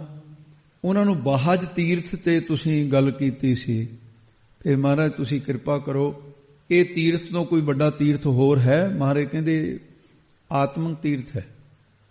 ਕਹਿੰਦੇ ਫਿਰ ਮਹਾਰਾਜ ਆਤਮਿਕ ਤੀਰਥ ਦਾ ਇਸ਼ਨਾਨ ਕਰਾ ਦਿਓ, ਕਿਵੇਂ ਕਰੀਦਾ, ਕਿਵੇਂ ਉਹ ਤੀਰਥ ਨੂੰ ਪ੍ਰਾਪਤ ਕਰੀਦਾ, ਕੀ ਉਹਦਾ ਮਹਾਤਮ ਹੈ ਅੰਤਰੀਵ ਤੀਰਥ ਦਾ। ਫਿਰ ਮਹਾਰਾਜ ਸਾਹਿਬ ਸਿੱਖਾਂ ਪ੍ਰਤੀ ਇਹ ਸ਼ਬਦ ਉਚਾਰਨ ਕਰਦੇ ਨੇ, ਸੁਣੋ ਜੀ। ਤੀਰਥ ਨਹਾਵਾ ਜਿਤ ਸੁਭਾਵਾ, ਵਿਣ ਭਾਣੇ ਕੇ ਨਹਾਏ ਕਰੇ। ਕਹਿਣ ਲੱਗੇ, ਹੇ ਗੁਰਸਿੱਖੋ, ਜੋ ਆਤਮਾ ਰੂਪੀ ਤੀਰਥ ਹੈ ਉਸ ਵਿੱਚ ਨਹਾਵਾ, ਇਸ਼ਨਾਨ ਕਰਨ ਦਾ ਮਹਾਤਮ ਤਾਂ ਪ੍ਰਾਪਤ ਹੋਊਗਾ, ਸਫਲਤਾ ਤਾਂ ਮਿਲੇਗੀ ਜੇਕਰ ਤਿਸ ਉਸ ਪਰਮਾਤਮਾ ਵਿੱਚ ਭਾਵਨਾ ਹੋਏਗੀ, ਸ਼ਰਧਾ ਹੋਏਗੀ, ਉਸ ਵਾਹਿਗੁਰੂ ਦੇ ਭਾਣੇ ਕੀ ਰਜਾ ਵਿੱਚ ਚੱਲੋਗੇ, ਉਹਦੇ ਹੁਕਮ ਵਿੱਚ ਚੱਲੋਗੇ। ਇਸ ਕਰਕੇ ਬਿਨਾਂ ਆਤਮਾ ਰੂਪ ਤੀਰਥ ਦੇ ਭਾਵਨਾ ਤੋਂ ਬਿਨਾ, ਉਹਦੇ ਹੁਕਮ ਤੋਂ ਬਿਨਾ ਉਹਦੇ 'ਚ ਇਸ਼ਨਾਨ ਕਰਕੇ ਕੀ ਕਰੋਗੇ? ਭਾਵ ਪ੍ਰਾਪਤੀ ਉਹ ਨਹੀਂ ਹੋਣੀ। ਸਤਿਗੁਰਾਂ ਦੀ ਕਿਰਪਾ ਦੇ ਨਾਲ ਆਤਮਾ ਰੂਪੀ ਤੀਰਥ ਜਿਹੜਾ ਹੈ ਨਾ, ਉਹਦੇ ਵਿੱਚ ਫਿਰ ਤੀਰਥ ਨਾਵਾ ਜੇਤਵਾ ਬਿਨ ਭਾਣੇ ਕੇ ਨਹਾਏ ਕਰੀ। ਸਤਿਗੁਰਾਂ ਦੀ ਕਿਰਪਾ ਤੋਂ ਬਿਨਾਂ ਸਰਵਣ ਮੰਨਣ ਨਿਧਿਆਸਨ ਇਹ ਇਸ਼ਨਾਨ ਨਹੀਂ ਹੋ ਸਕਣਾ। ਸਰਵਣ ਮੰਨਣ ਨਿਧਿਆਸਨ ਇਹ ਇਸ਼ਨਾਨ ਹੈ।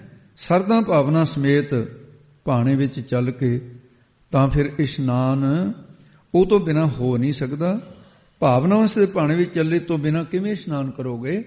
ਇਸ਼ਨਾਨ ਇਸ ਤਰ੍ਹਾਂ ਹੋ ਸਕੇਗਾ।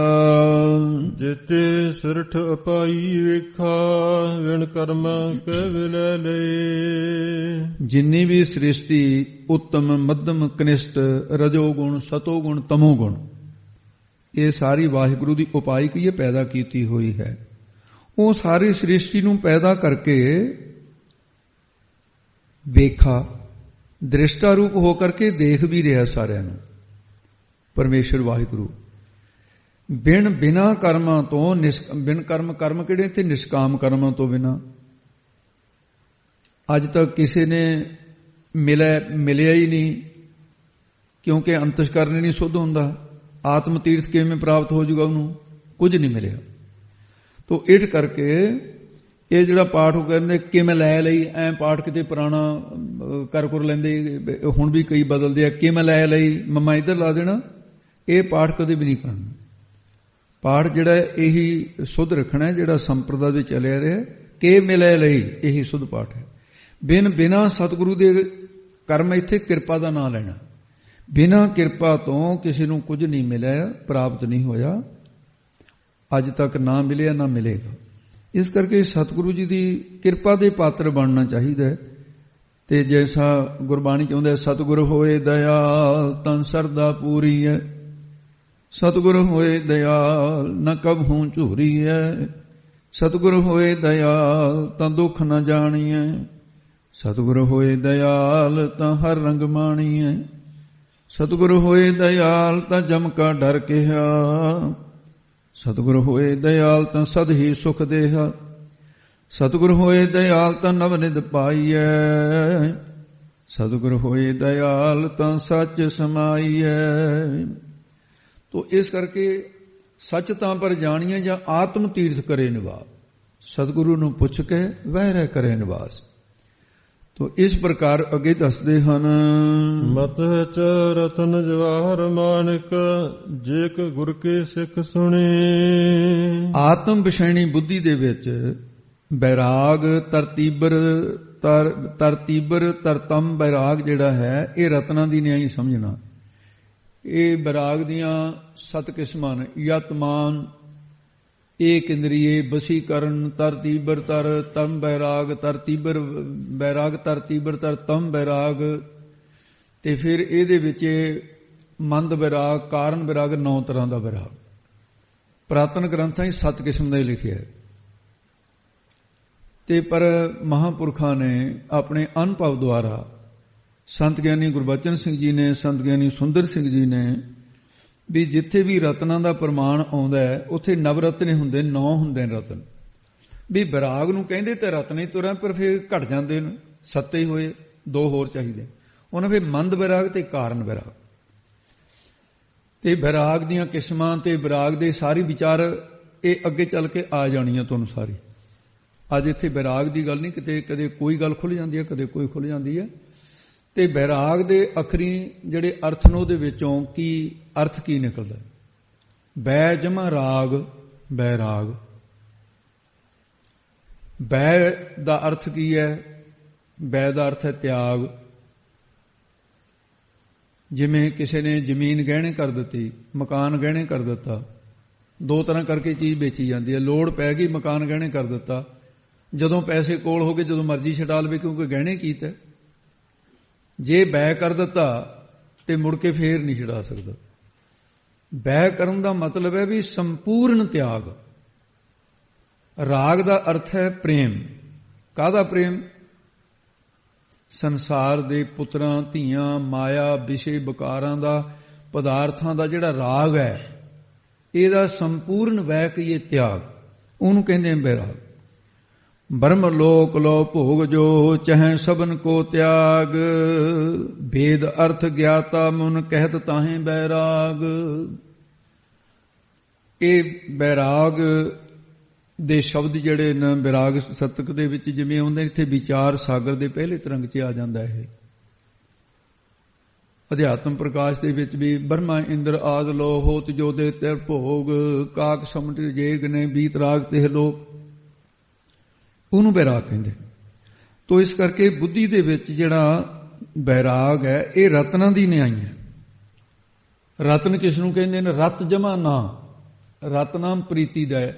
ਜਿਹਨੂੰ ਦੇਖ ਕੇ ਹੋਰ ਕਿਸੇ ਪਦਾਰਥ 'ਚ ਪ੍ਰੀਤੀ ਨਾ ਰਹੇ ਉਹਨੂੰ ਕਹਿੰਦੇ ਰਤਨ। ਇੰਨਾ ਖਿੱਚ ਲਵੇ ਗਾਹਕ ਨੂੰ ਆਪਣੇ ਵੱਲ, ਬੈਰਾਗ ਖਿੱਚਦਾ ਹੈ। ਬੈਰਾਗ ਖਿੱਚ ਕੇ ਪ੍ਰਮਾਤਮਾ ਦੇ ਦਰ ਲੜ ਲਾ ਦਿੰਦਾ ਹੈ, ਪਦਾਰਥਾਂ ਦੀ ਪ੍ਰੀਤੀ ਖਤਮ ਹੋ ਜਾਂਦੀ ਹੈ।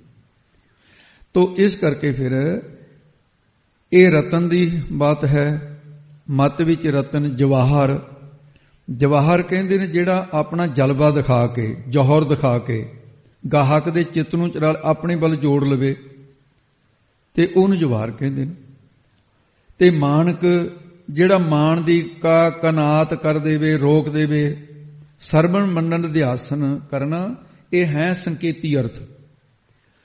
ਤੇ ਰਤਨ ਗੁਰੂ ਦਾ ਸ਼ਬਦ ਹੈ, ਗੁਰ ਕਾ ਸ਼ਬਦ ਰਤਨ ਹੈ, ਹੀਰੇ ਜਿਤ ਜੜਾਓ।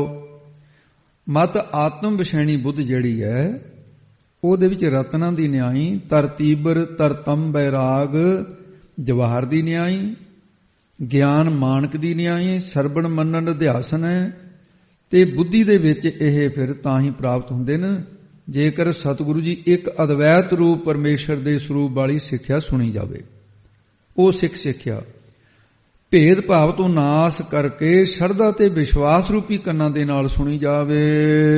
ਗੁਰਾ ਇੱਕ ਦੇਹ ਬੁਝਾਏ, ਗੁਰੂ ਸਾਹਿਬ ਨੇ ਅਸਤ ਜੜ ਤੇ ਦੁੱਖ ਰੂਪ ਦੇਹ ਅਧਿਆਸ ਹੈ ਛੁਡਾ ਦਿੱਤਾ ਹੈ।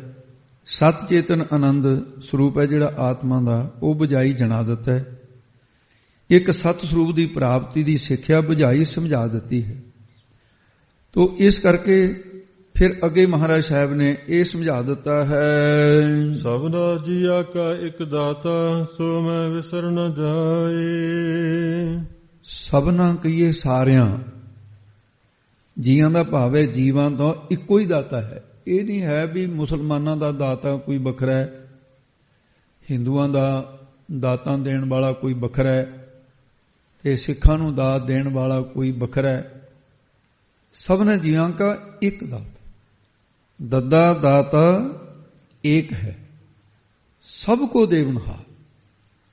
ਇਹ ਸਾਰੇ ਸੰਸਾਰ ਦੇ ਵਿੱਚ ਭਾਵੇਂ ਛੋਟੇ ਛੋਟੇ ਦਾਤੇ ਬਣੇ ਹੋਏ ਨੇ, ਜਿਵੇਂ ਭਿਖਾਰੀਆਂ ਦਾ ਸੁਭਾਅ ਨਹੀਂ ਹੁੰਦਾ, ਚੁਟਕੀ ਚੁਟਕੀ ਆਟਾ ਮੰਗ ਕੇ ਲੈ ਕੇ ਆਇਆ।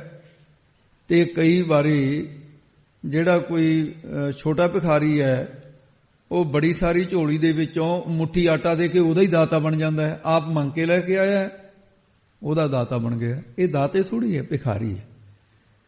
ਮਹਾਰਾਜ ਸਾਹਿਬ ਨੇ ਕਿਹਾ ਜਗਤ ਭਿਖਾਰੀ ਫਿਰਤ ਹੈ, ਸਭ ਕੋ ਦਾਤਾ ਰਾਮ।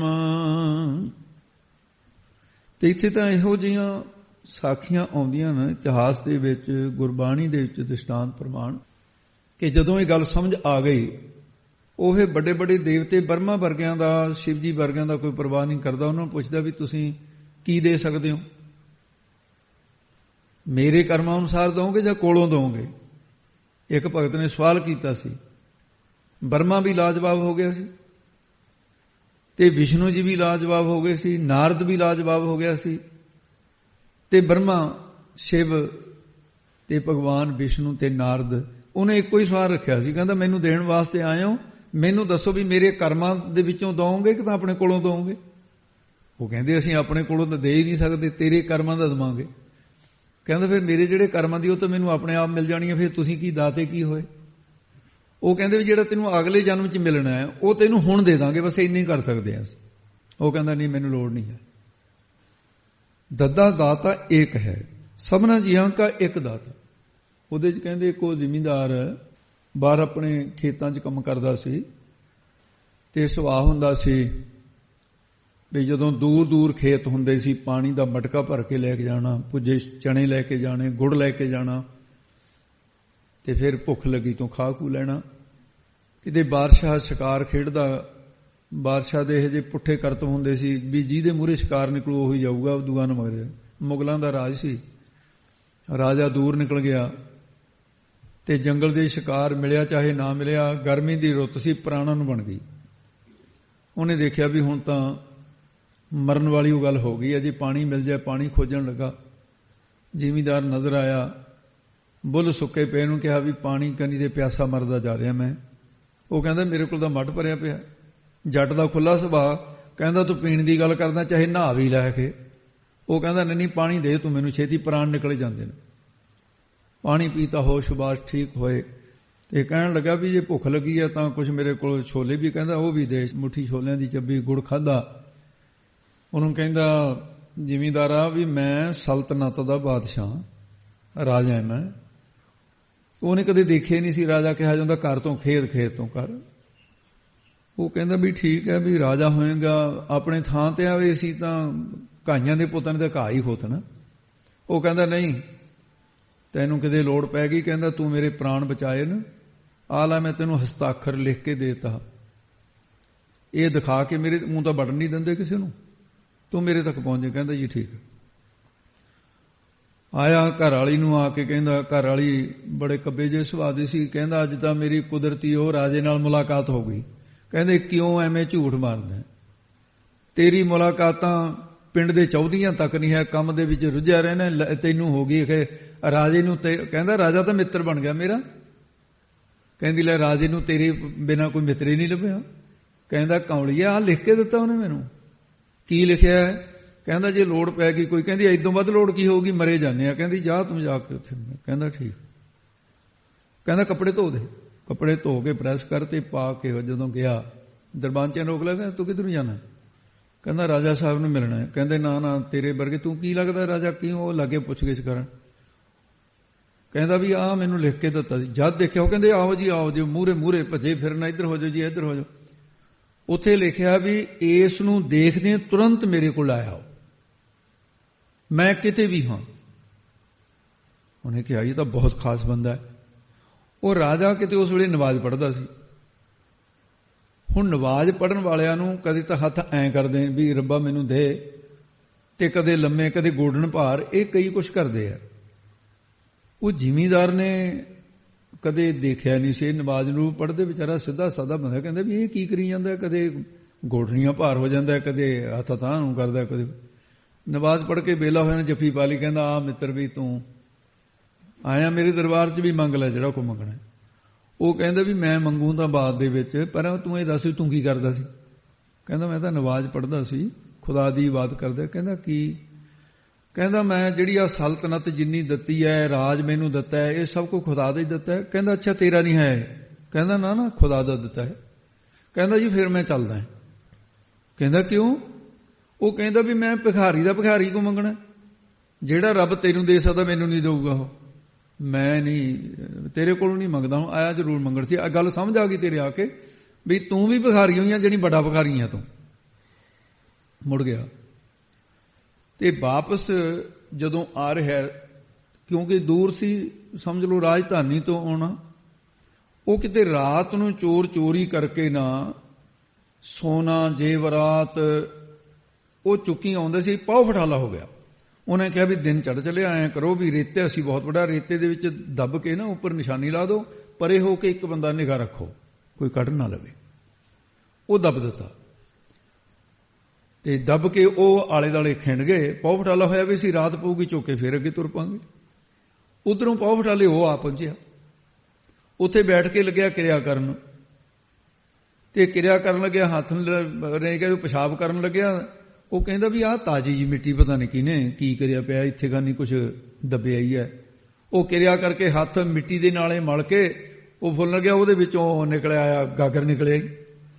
ਹੁਣ ਚੋਰ ਖੜਾ ਦੇਖਦਾ ਵੀ ਇਹ ਚੱਕੂ। ਹੁਣ ਉਹਨੇ ਚੱਕੀ ਦੀ ਮਿੱਟੀ ਪਾ ਕੇ ਤਾਹਾਂ ਨੂੰ ਮੂੰਹ ਕਰਕੇ ਕਹਿੰਦਾ ਰੱਬਾ ਜੇ ਦੇਣਾ ਤਾਂ ਸਿੱਧੇ ਢੰਗ ਨਾਲ ਦੇ। ਐਕਣ ਕਹਿੰਦਾ ਧਰਤੀ 'ਚ ਦੱਬ ਦੱਬ ਕੇ ਦੇਣਾ, ਕਹਿੰਦਾ ਸਿੱਧਾ ਨਹੀਂ ਘਰ ਨਹੀਂ ਲਿਆ ਕੇ ਦੇ ਸਕਦਾ। ਨਿਸ਼ਚਾ ਰੱਬ ਤੇ ਇੰਨਾ ਹੋ ਗਿਆ, ਕਹਿੰਦਾ ਐਕਣ ਨਹੀਂ ਮੈਂ ਲੈਣਾ ਹੈ। ਮਿੱਟੀ ਪਾਈ ਤੇ ਘਰ ਨੂੰ ਜਾ ਵੜਿਆ। ਘਰ ਵਾਲੀ ਕਹਿੰਦੀ ਕੀ ਗੱਲ ਫੇਰ ਲੈ ਕੇ ਨਹੀਂ ਆਇਆ? ਕਹਿੰਦਾ ਨਹੀਂ ਮੈਂ ਦੇਖ ਲਿਆ ਭਿਖਾਰੀ ਉਹਨੇ ਸਾਰੇ। ਰਸਤੇ ਵਾਲੀ ਗੱਲ ਨਹੀਂ ਦੱਸੀ ਵੀ ਘਰ ਵਾਲੀ ਲੜੂਗੀ। ਨਿਸ਼ਚਾ ਰੱਖਿਆ, ਕਹਿੰਦਾ ਰੱਬਾ ਭੁੱਖਾ ਮਰ ਜਾ ਚਾਹੇ ਤੇ ਤੋਂ ਮੈਂ ਮੰਗਦਾ ਨਹੀਂ ਹੁਣ ਕਿਸੇ ਤੋਂ। ਜਦੋਂ ਸ਼ਾਮ ਦਾ ਵਕਤ ਹੋਇਆ, ਉਹ ਚੋਰ ਜਿਹੜਾ ਪਹਿਰੇ ਤੇ ਸੀ ਉਹਨੂੰ ਪੁੱਛਿਆ, ਕਹਿੰਦੇ ਵੀ ਕੋਈ ਗੜਬੜ ਤਾਂ ਨਹੀਂ ਹੋਈ? ਕਹਿੰਦਾ ਵੀ ਗੜਬੜ ਤਾਂ ਲੱਗਦੀ ਹੈ ਵੀ ਹੋ ਗਈ, ਵੀ ਬੈਠਾ ਸੀ ਪਰ ਭਾਂਡਾ ਉਸੇ ਤਰ੍ਹਾਂ ਵਿੱਚ ਹੀ ਛੱਡ ਗਿਆ, ਜਾਂ ਤਾਂ ਵਿੱਚੋਂ ਕੱਢ ਕੇ ਲੈ ਗਿਆ ਉਹ। ਜਦ ਉਹਨੇ ਚੱਪਣ ਚੱਕ ਕੇ ਦੇਖਿਆ, ਗਾਗਰ ਦਾ ਪਾਤਰ ਦਾ ਉੱਪਰ ਤੋਂ ਮੂੰਹ ਚੱਕ ਕੇ ਦੇਖ, ਉਹਦੇ ਵਿੱਚ ਸੱਪ ਜ਼ਹਿਰੀਲੇ ਨਾਗ ਘੁੰਮਣ, ਫੜਕ ਦੇ ਕੇ ਬੰਦ ਕਰਤਾ, ਉੱਪਰ ਤੇ ਬੰਨਤਾ। ਕਹਿੰਦੇ ਵੀ ਕੋਈ ਜਾਦੂਗਰ ਹੈ। ਤੂੰ ਕਹਿੰਦੇ ਪਿੱਛਾ ਕੀਤਾ? ਵੀ ਕਿੱਥੋਂ? ਕਹਿੰਦਾ ਹਾਂ ਪਿੱਛਾ ਮੈਂ ਕੀਤਾ, ਵੀ ਉਹ ਘਰ ਵਾਲਾ, ਮੈਂ ਘਰ ਦੀ ਨਿਸ਼ਾਨੀ ਦੇਖਿਆ ਵੀ ਜੇ ਚੱਕ ਕੇ ਵੀ ਲੈ ਗਿਆ ਘਰ ਪਾੜ ਕੇ ਲੈ ਆਵਾਂਗੇ। ਚੋਰਾਂ ਦਾ ਮਤਲਬ ਇਹ ਸੀ। ਤੇ ਉਹ ਦਗੜ ਕਰਦੇ ਕੋਠੇ ਦੇ ਉੱਤੇ ਚੜ੍ਹ ਗਏ। ਹੁਣ ਕੋਠੇ ਦੀਆਂ ਛੱਤਾਂ ਕਾਠ ਦੀਆਂ ਹੁੰਦੀਆਂ ਸੀ, ਕੜੀਆਂ ਹੁੰਦੀਆਂ ਸੀ, ਸ਼ਤੀਰ ਬਾਲੇ ਹੁੰਦੇ ਸੀ, ਤੇ ਲੈਂਟਰ ਵੀ, ਬਲਕਿ ਜੇ ਉੱਪਰ ਕੋਈ ਬੰਦਾ ਘੁੰਮਦਾ ਹੋਵੇ ਹੇਠਾਂ ਆਵਾਜ਼ ਆ ਜਾਂਦੀ ਹੈ। ਤੇ ਘਰ ਵਾਲੀ ਕਹਿੰਦੀ ਜੀ ਚੋਰ ਆ ਗਏ। ਕਹਿੰਦਾ ਕਮਲੀ ਨਾ ਹੋਏ ਕਿਸੇ ਥਾਂ ਦੀ। ਚੋਰਾਂ ਨੂੰ ਕਹਿੰਦਾ ਕੀ ਲੱਭ ਜੂ, ਆਪਾਂ ਨੂੰ ਦਿਨੇ ਨਹੀਂ ਕੁਝ ਮਿਲਦਾ, ਇੱਥੇ ਰਾਤ ਨੂੰ ਲੱਭ ਲੈਣਗੇ ਇਹ। ਉਹ ਕਹਿੰਦੀ ਹੁਣ ਤਾਂ ਕਹਿੰਦੀ ਕੁਝ ਗੜਬੜ ਜ਼ਿਆਦਾ ਹੋ ਗਈ। ਕੀ ਹੋ ਰਿਹਾ? ਕਹਿੰਦੀ ਜੀ ਛੱਤ ਪਾੜ ਰਹੇ ਨੇ। ਕਹਿੰਦਾ ਕਮਲੀਏ ਚੁੱਪ ਕਰਕੇ ਬਹਿ ਜਾ। ਜਦੋਂ ਰੱਬ ਦਿੰਦਾ ਛੱਤ ਪਾੜ ਕੇ ਦਿੰਦਾ ਹੁੰਦਾ। ਉਹ ਜਦੋਂ ਛੱਤ ਪਾੜੀ ਆਪਣੀ ਜਾਨ ਦੇ ਵਿੱਚ, ਤਾਂ ਉਹਨਾਂ ਨੇ ਕਿਹਾ ਵੀ ਇਹ ਸੱਪ ਠੂਏ ਸਿੱਟਦੇ ਆ। ਉਹ ਉੱਪਰ ਤੇ ਸੱਪ ਠੂਏ, ਉਹਨਾਂ ਨੂੰ ਸੱਪ ਠੂਏ ਲੱਗ ਰਹੇ ਨੇ। ਉਹ ਹੇਠਾਂ ਚਾਂਦੀ ਜੇਵਰਾਤ ਢੇਰ ਲੱਗਿਆ। ਚੋਰ ਨੱਠ ਗਏ ਤੇ ਉੱਠ ਕੇ ਕਹਿੰਦਾ ਰੱਬਾ ਵੀ ਹੁਣ ਗੱਲ ਇਹ ਹੈ ਵੀ ਜੇ ਜੱਟ ਦੇ ਨਾਲ ਤੂੰ ਮਿੱਤਰਤਾਈ ਕੀਤੀ ਹੈ ਨਾ, ਕਹਿੰਦਾ ਵੀ ਧੰਨੇ ਵਾਂਗੂ ਮੈਂ ਵੀ ਹੁਣ ਸਾਰੀ ਜ਼ਿੰਦਗੀ ਤੇਰੀ ਬੰਦਗੀ ਕਰੂੰਗਾ। ਪਹਿਲੇ ਦਿਨ ਨਿਸ਼ਚਾ ਤੇਰੇ ਤੇ ਕੀਤਾ ਸੀ, ਤੂੰ ਬਾਕੀ ਛੱਤ ਪਾੜ ਕੇ ਦੇ। ਸਭਨਾ ਜੀਆਂ ਕਾ ਇੱਕ ਦਾਤਾ, ਸਾਰੇ ਜੀਵਾਂ ਦਾ ਦਾਤਾ ਇੱਕ ਹੈ, ਪਰ ਨਿਸ਼ਚਾ ਕੌਣ ਲਿਆਵੇ? ਹੁਣ ਇੱਥੇ ਅੰਤਰੀਵ ਅਰਥ ਦੇ ਵਿੱਚ, ਅਸਲੀ ਜੀ ਬਾਝ ਅਰਥ ਦੇ ਨਾਲ ਲੱਗਣ ਵਾਲੀ ਸਾਖੀ ਸੀ, ਸਮਾਂ ਸੀ ਆਪਣੇ ਕੋਲ, ਇਸ ਕਰਕੇ ਆਪਾਂ ਸਾਰਿਆਂ ਜੀਵਾਂ ਦਾ ਇੱਕੋ ਹੀ ਦਾਤਾ ਹੈ। ਇੱਥੇ ਤੱਕ ਇੱਥੇ ਦੀ ਲੱਗਦੀ ਹੈ ਚਾਹੇ ਅੰਤਰੀ ਬਾਝ। ਉਹ ਤੇਰਾ ਵਾਸਤਵ ਰੂਪ ਹੈ, ਇਹ ਹੈ ਅੰਤਰੀ ਭਾਵ। ਤਤ ਤੂੰ ਅਸੀਂ, ਇਹ ਵਾਕ ਨਾ ਤਤਮਸੀ ਮਹਾਵਾਕ ਹੈ ਵੇਦ ਦਾ, ਸ਼ਾਮ ਵੇਦ ਦਾ। ਇਹਦਾ ਅਭਿਆਸ ਕਰ। ਸੋ ਕੀਏ ਉਹ ਮੈਨੂੰ ਕਦੇ ਵੀ ਭੁੱਲੇ ਨਾ। ਆਪਣਾ ਆਪ ਸਰੂਪ ਸਦਾ ਸਾਖਸ਼ਾਤ ਸਪੂਰਨ ਰਹੇ। ਸੋ ਉਹ ਤਤਪਦ ਦਾ ਲੱਖ ਅਰਥ ਰੂਪ, ਮੈਂ ਮੇਰਾ ਆਪਣਾ ਸਰੂਪ ਹੀ ਹੈ, ਸਦਾ ਹਮੇਸ਼ਾ ਸਾਖਸ਼ਾਤ ਰਹੇ, ਸਪੂਰਨ ਰਹਿੰਦਾ। ਤੇ ਸਿੱਖਾ ਇਹ ਨਿਸ਼ਚਾ ਕਰ ਲੈ, ਗੁਰੂ ਨਾਨਕ ਸਾਹਿਬ ਕਹਿੰਦੇ ਆਪਣਾ ਆਪ ਸਰੂਪ ਹੋਣ ਕਰਕੇ ਉਹ ਬਿਸਰ ਨਾ ਜਾਈ, ਭੁੱਲ ਨਹੀਂ ਜਾਂਦਾ, ਹਮੇਸ਼ਾ ਸਖਿਆਤਾਕਾਰ ਹੋ ਜਾਂਦੀ ਹੈ। ਇਹ ਆਤਮ ਤੀਰਥ ਤੇ ਇਸ਼ਨਾਨ ਕਰਨ ਦਾ ਮਹਾਤਮ ਮਹਾਰਾਜ ਸਾਹਿਬ ਨੇ ਦੱਸਿਆ। ਇਸ ਪੌੜੀ ਦੇ ਅੰਤਰੀਵ ਤੇ ਬਾਅਦ ਅਰਥੋਂ ਤੋਂ ਬਾਅਦ ਆ ਜਾਂਦੀ ਹੈ ਵੀ ਇਹਦੀ 90 ਅੱਖਰ ਵਰਤੇ ਨੇ ਮਹਾਰਾਜ ਨੇ ਇਸ ਪੌੜੀ ਤੇ। ਇਹਦਾ ਜਿਹੜਾ 6ਵੀਂ ਪੌੜੀ ਦਾ ਅੰਤਰੀਵ ਭਾਵ ਹੈ, ਜਿਹੜਾ ਸਾਰੰਸ਼ ਜਿਹਨੂੰ ਕਹਿੰਦੇ ਨੇ, ਉਹ ਹੁਣ ਥੋੜੇ ਅੱਖਰਾਂ 'ਚ ਸਮਝਣਾ ਆਪਾਂ ਨੇ। ਉਹਦੇ 'ਚ ਕੀ ਹੈ? ਸਿੱਧਾਂ ਤੇ ਸਿੱਖਾਂ ਨੂੰ ਸਾਂਝਾ ਉਪਦੇਸ਼ ਦਿੱਤਾ ਸੀ। ਤੀਰਥਾਂ ਤੇ ਇਸ਼ਨਾਨ ਤਾਂ ਕਰੀਏ ਜੇ ਭਾਣਾ ਮੰਨੀਏ। ਜੇ ਰੱਬ ਦਾ ਹੁਕਮ ਹੀ ਨਹੀਂ ਮੰਨਣਾ ਤਾਂ ਤੀਰਥਾਂ ਤੇ ਇਸ਼ਨਾਨ ਕਰਨ ਦਾ ਵੀ ਕੋਈ ਫਾਇਦਾ ਨਹੀਂ। ਭਾਣਾ ਮੰਨਣ ਨਾਮ ਲੈ ਬਲਾਮ, ਹਉਮੈ ਤਜਨ ਪੰਥੇ ਪਾਪ। ਇਸ਼ਨਾਨ ਕਰਨ ਦਾ ਫਲ ਤਾਂ ਹੀ ਹੋਏਗਾ। ਅੰਤਰੀਵ ਤੀਰਥ ਆਤਮਾ ਰੂਪ ਤੀਰਥ ਹੈ। ਉਹਦੇ ਵਿੱਚ ਇਸ਼ਨਾਨ ਉਹ ਕਰ ਸਕਦੇ ਨੇ ਜਿਨ੍ਹਾਂ ਨੇ ਸ਼ਰਧਾ ਧਾਰਨ ਕੀਤੀ ਹੋਈ ਹੈ। ਪਰਮਾਤਮਾ ਦੇ ਭਾਣੇ ਤੋਂ ਬਿਨਾਂ ਨਹਾ ਕੇ ਕੀ ਕਰੋਗੇ? ਜਿੰਨੀ ਸ੍ਰਿਸ਼ਟੀ ਪੈਦਾ ਕੀਤੀ ਹੋਈ ਹੈ ਜਾਂ ਦਿਸ ਰਹੀ ਹੈ, ਬਿਨਾਂ ਕਰਮਾਂ ਤੋਂ ਕਿਸੇ ਨੂੰ ਕੁਝ ਵੀ ਨਹੀਂ ਮਿਲਦਾ। ਕਮਾਈ ਕਰਨੀ ਬਣਦੀ ਹੈ। ਜੇ ਮਿਲਿਆ ਤਾਂ ਕੀ ਲੈ ਲਿਆ ਕਿਸੇ ਨੇ? ਕੋਲ ਕੀ ਰਹਿੰਦਾ ਹੀ ਨਹੀਂ ਫਿਰ। ਜੇ ਮਿਲਿਆ ਹੈ ਤਾਂ ਕੀ ਲੈ ਲਿਆ? ਕੋਲ ਤਾਂ ਰਹਿੰਦਾ ਨਹੀਂ ਹੈ। ਬੁੱਧੀ ਵਿੱਚ ਸਾਰੇ ਗੁਣ, ਸ਼ੁਭ ਗੁਣ ਪਦਾਰਥ ਇਹਦੇ ਵਿੱਚ ਹੀ ਪਏ ਨੇ। ਜੇ ਗੁਰੂ ਸਾਹਿਬ ਜੀ ਦੀ ਸਿੱਖਿਆ ਏਕਤਾ ਵਾਲੀ, ਜੀਵ ਈਸ਼ ਦੀ ਏਕਤਾ ਵਾਲੀ ਸਿੱਖਿਆ ਨੂੰ ਸੁਣੀਏ ਤਾਂ ਪ੍ਰਾਪਤੀ ਹੁੰਦੀ ਹੈ। ਗੁਰੂ ਜੀ ਨੇ ਇੱਕ ਸਿੱਖਿਆ ਇਹ ਸਮਝਾ ਦਿੱਤੀ ਹੈ ਕਿ ਸਾਰਿਆਂ ਜੀਵਾਂ ਦਾ ਇੱਕ ਵਾਹਿਗੁਰੂ ਦਾਤਾ ਹੈ। ਸਾਨੂੰ ਕਦੇ ਵੀ ਉਹ ਭੁੱਲਣਾ, ਬਿਸਰਨਾ ਹੀ ਦਾਤਾਰ ਆਪਣਾ ਨਾਮ ਦਿਓ, ਵੀ ਉਹ ਕਦੇ ਵਿਸਰ ਕੇ ਇਹ ਭੁੱਲ ਨਾ ਜਾਵੇ। ਅੱਜ ਦੀ ਕਥਾ ਦਾ ਸਾਰੰਸ਼ ਇਹੀ ਹੈ ਕਿ ਸਾਨੂੰ ਇੱਕ ਤਾਂ ਵਾਹਿਗੁਰੂ ਤੇ ਅਥਾਹ ਵਿਸ਼ਵਾਸ ਚਾਹੀਦਾ ਹੈ। ਤੀਰਥਾਂ ਤੇ ਵਿਸ਼ਵਾਸ ਕਰਨ ਵਾਲੇ ਅੰਧ ਵਿਸ਼ਵਾਸੀ ਕਹੇ ਜਾ ਸਕਦੇ ਹੈ। ਤੀਰਥ ਤੇ ਇਸ਼ਨਾਨ ਕਰਨ ਵਾਲੇ, ਜਿਵੇਂ ਭਗਤ ਕਬੀਰ ਸਾਹਿਬ ਨੇ ਵੀ ਖੰਡਨ ਕਰ ਦਿੱਤਾ ਜੀ, ਲੋਕੀ 68 ਤੀਰਥ ਨਹਾਈ, ਕੌਰਾਪਨ ਤਉ ਨਾ ਜਾਏ। ਕੌੜ ਤੂੰਬੀ ਨੂੰ 68 ਤੀਰਥਾਂ ਤੇ ਇਸ਼ਨਾਨ ਕਰਾਇਆ, ਤੇ ਕਬੀਰ ਸਾਹਿਬ ਨੇ ਇਹਦਾ ਖੰਡਨ ਕੀਤਾ ਹੈ ਵੀ ਉਹਦੀ ਕੜੱਤਣ ਨਹੀਂ ਗਈ ਤੇ ਜੀਵਾਂ ਦੀ ਵਿਸ਼ੇ ਵਿਕਾਰਾਂ ਦੀ ਕੜੱਤਣ ਨਹੀਂ ਜਾ ਸਕਦੀ। ਇਸ ਕਰਕੇ ਤੀਰਥ ਸਭ ਤੋਂ ਵੱਡਾ, ਤੀਰਥ ਸ਼ਬਦ ਵਿਚਾਰ, ਆਹ ਤੀਰਥ ਵੱਡਾ ਜਿਹਦੇ ਤੇ ਹੁਣ ਤੁਸੀਂ ਬੈਠੇ। ਤੀਰਥ ਨਾਵਣ ਜਾਓ, ਤੀਰਥ ਨਾਮ ਹੈ, ਤੀਰਥ ਸ਼ਬਦ ਵਿਚਾਰ ਅੰਤਰ ਗਿਆਨ ਹੈ। ਇੱਕ ਗੱਲ ਨੂੰ ਧਿਆਨ ਦੇ ਵਿੱਚ ਆਪਾਂ ਰੱਖੀਏ ਸਾਰੇ, ਜ਼ਿੰਦਗੀ ਇੱਕ ਇੱਕ ਪਲ ਕਰਕੇ, ਇੱਕ ਇੱਕ ਸਵਾਸ ਕਰਕੇ, ਸਾਡੇ ਕੋਲੋਂ ਸਾਡੀ ਕੀਮਤੀ ਜ਼ਿੰਦਗੀ ਹੀਰਿਆਂ ਪੰਨਿਆਂ ਜਵਾਹਰ ਆਤ ਸੋਨੇ ਚਾਂਦੀ ਧਨ ਤੋਂ ਕੀਮਤੀ ਸਾਡੇ ਸਵਾਸ, ਜਿਨ੍ਹਾਂ ਦਾ ਮੁੱਲ ਕੋਈ ਨਹੀਂ ਹੈ, ਉਹ ਹਮੇਸ਼ਾ ਖਤਮ ਰਹੇ। ਜਿਵੇਂ ਰੇਤੇ ਦਾ ਢੇਰ ਹੈ ਨਾ, ਹਨੇਰੀ ਚੱਲੀ ਤੇ ਇੱਕ ਇੱਕ ਕਣ ਕਰਕੇ ਉੱਡ ਜਾਂਦਾ ਹੈ। ਸਾਡੀ ਜ਼ਿੰਦਗੀ ਸਾਡੇ ਕੋਲੋਂ ਉੱਡ ਰਹੀ ਹੈ। ਇਹਨੂੰ ਸਾਹਮਣਾ ਕਿਵੇਂ ਹੈ? ਕਥਾ ਦੇ ਵਿੱਚ ਜਿੰਨੇ ਸਵਾਸ ਆਏ ਨੇ ਸਾਰੇ ਸਫਲੇ ਹੋ ਗਏ। ਸਿਮਰਨ ਕਰਦਿਆਂ, ਨਿਤਨੇਮ ਕਰਦਿਆਂ ਜਿੰਨੇ ਸਵਾਸ ਬਾਣੀ ਪੜ੍ਹਦਿਆਂ ਸਫਲੇ, ਤੇ ਉਹ ਤੋਂ ਬਿਨਾਂ ਫਿਰ ਜ਼ਿੰਦਗੀ ਸਫਲੀ ਨਹੀਂ ਹੈ। ਉੱਥੇ ਤਾਂ ਫਿਰ ਕੇ ਰਹਿਣ ਗਵਾਈ ਸੋਏ ਕੈ, ਦਿਵਸ ਗਵਾਇਆ ਖਾਏ, ਹੀਰੇ ਜੈਸਾ ਜਨਮ ਹੈ ਕੋਡੀ ਬਦਲੇ ਜਾਏ। ਤੋਂ ਇੱਥੇ ਸਮਾਪਤੀ ਹੈ। ਵਾਹਿਗੁਰੂ ਜੀ ਕਾ ਖਾਲਸਾ, ਵਾਹਿਗੁਰੂ ਜੀ ਕੀ ਫਤਿਹ।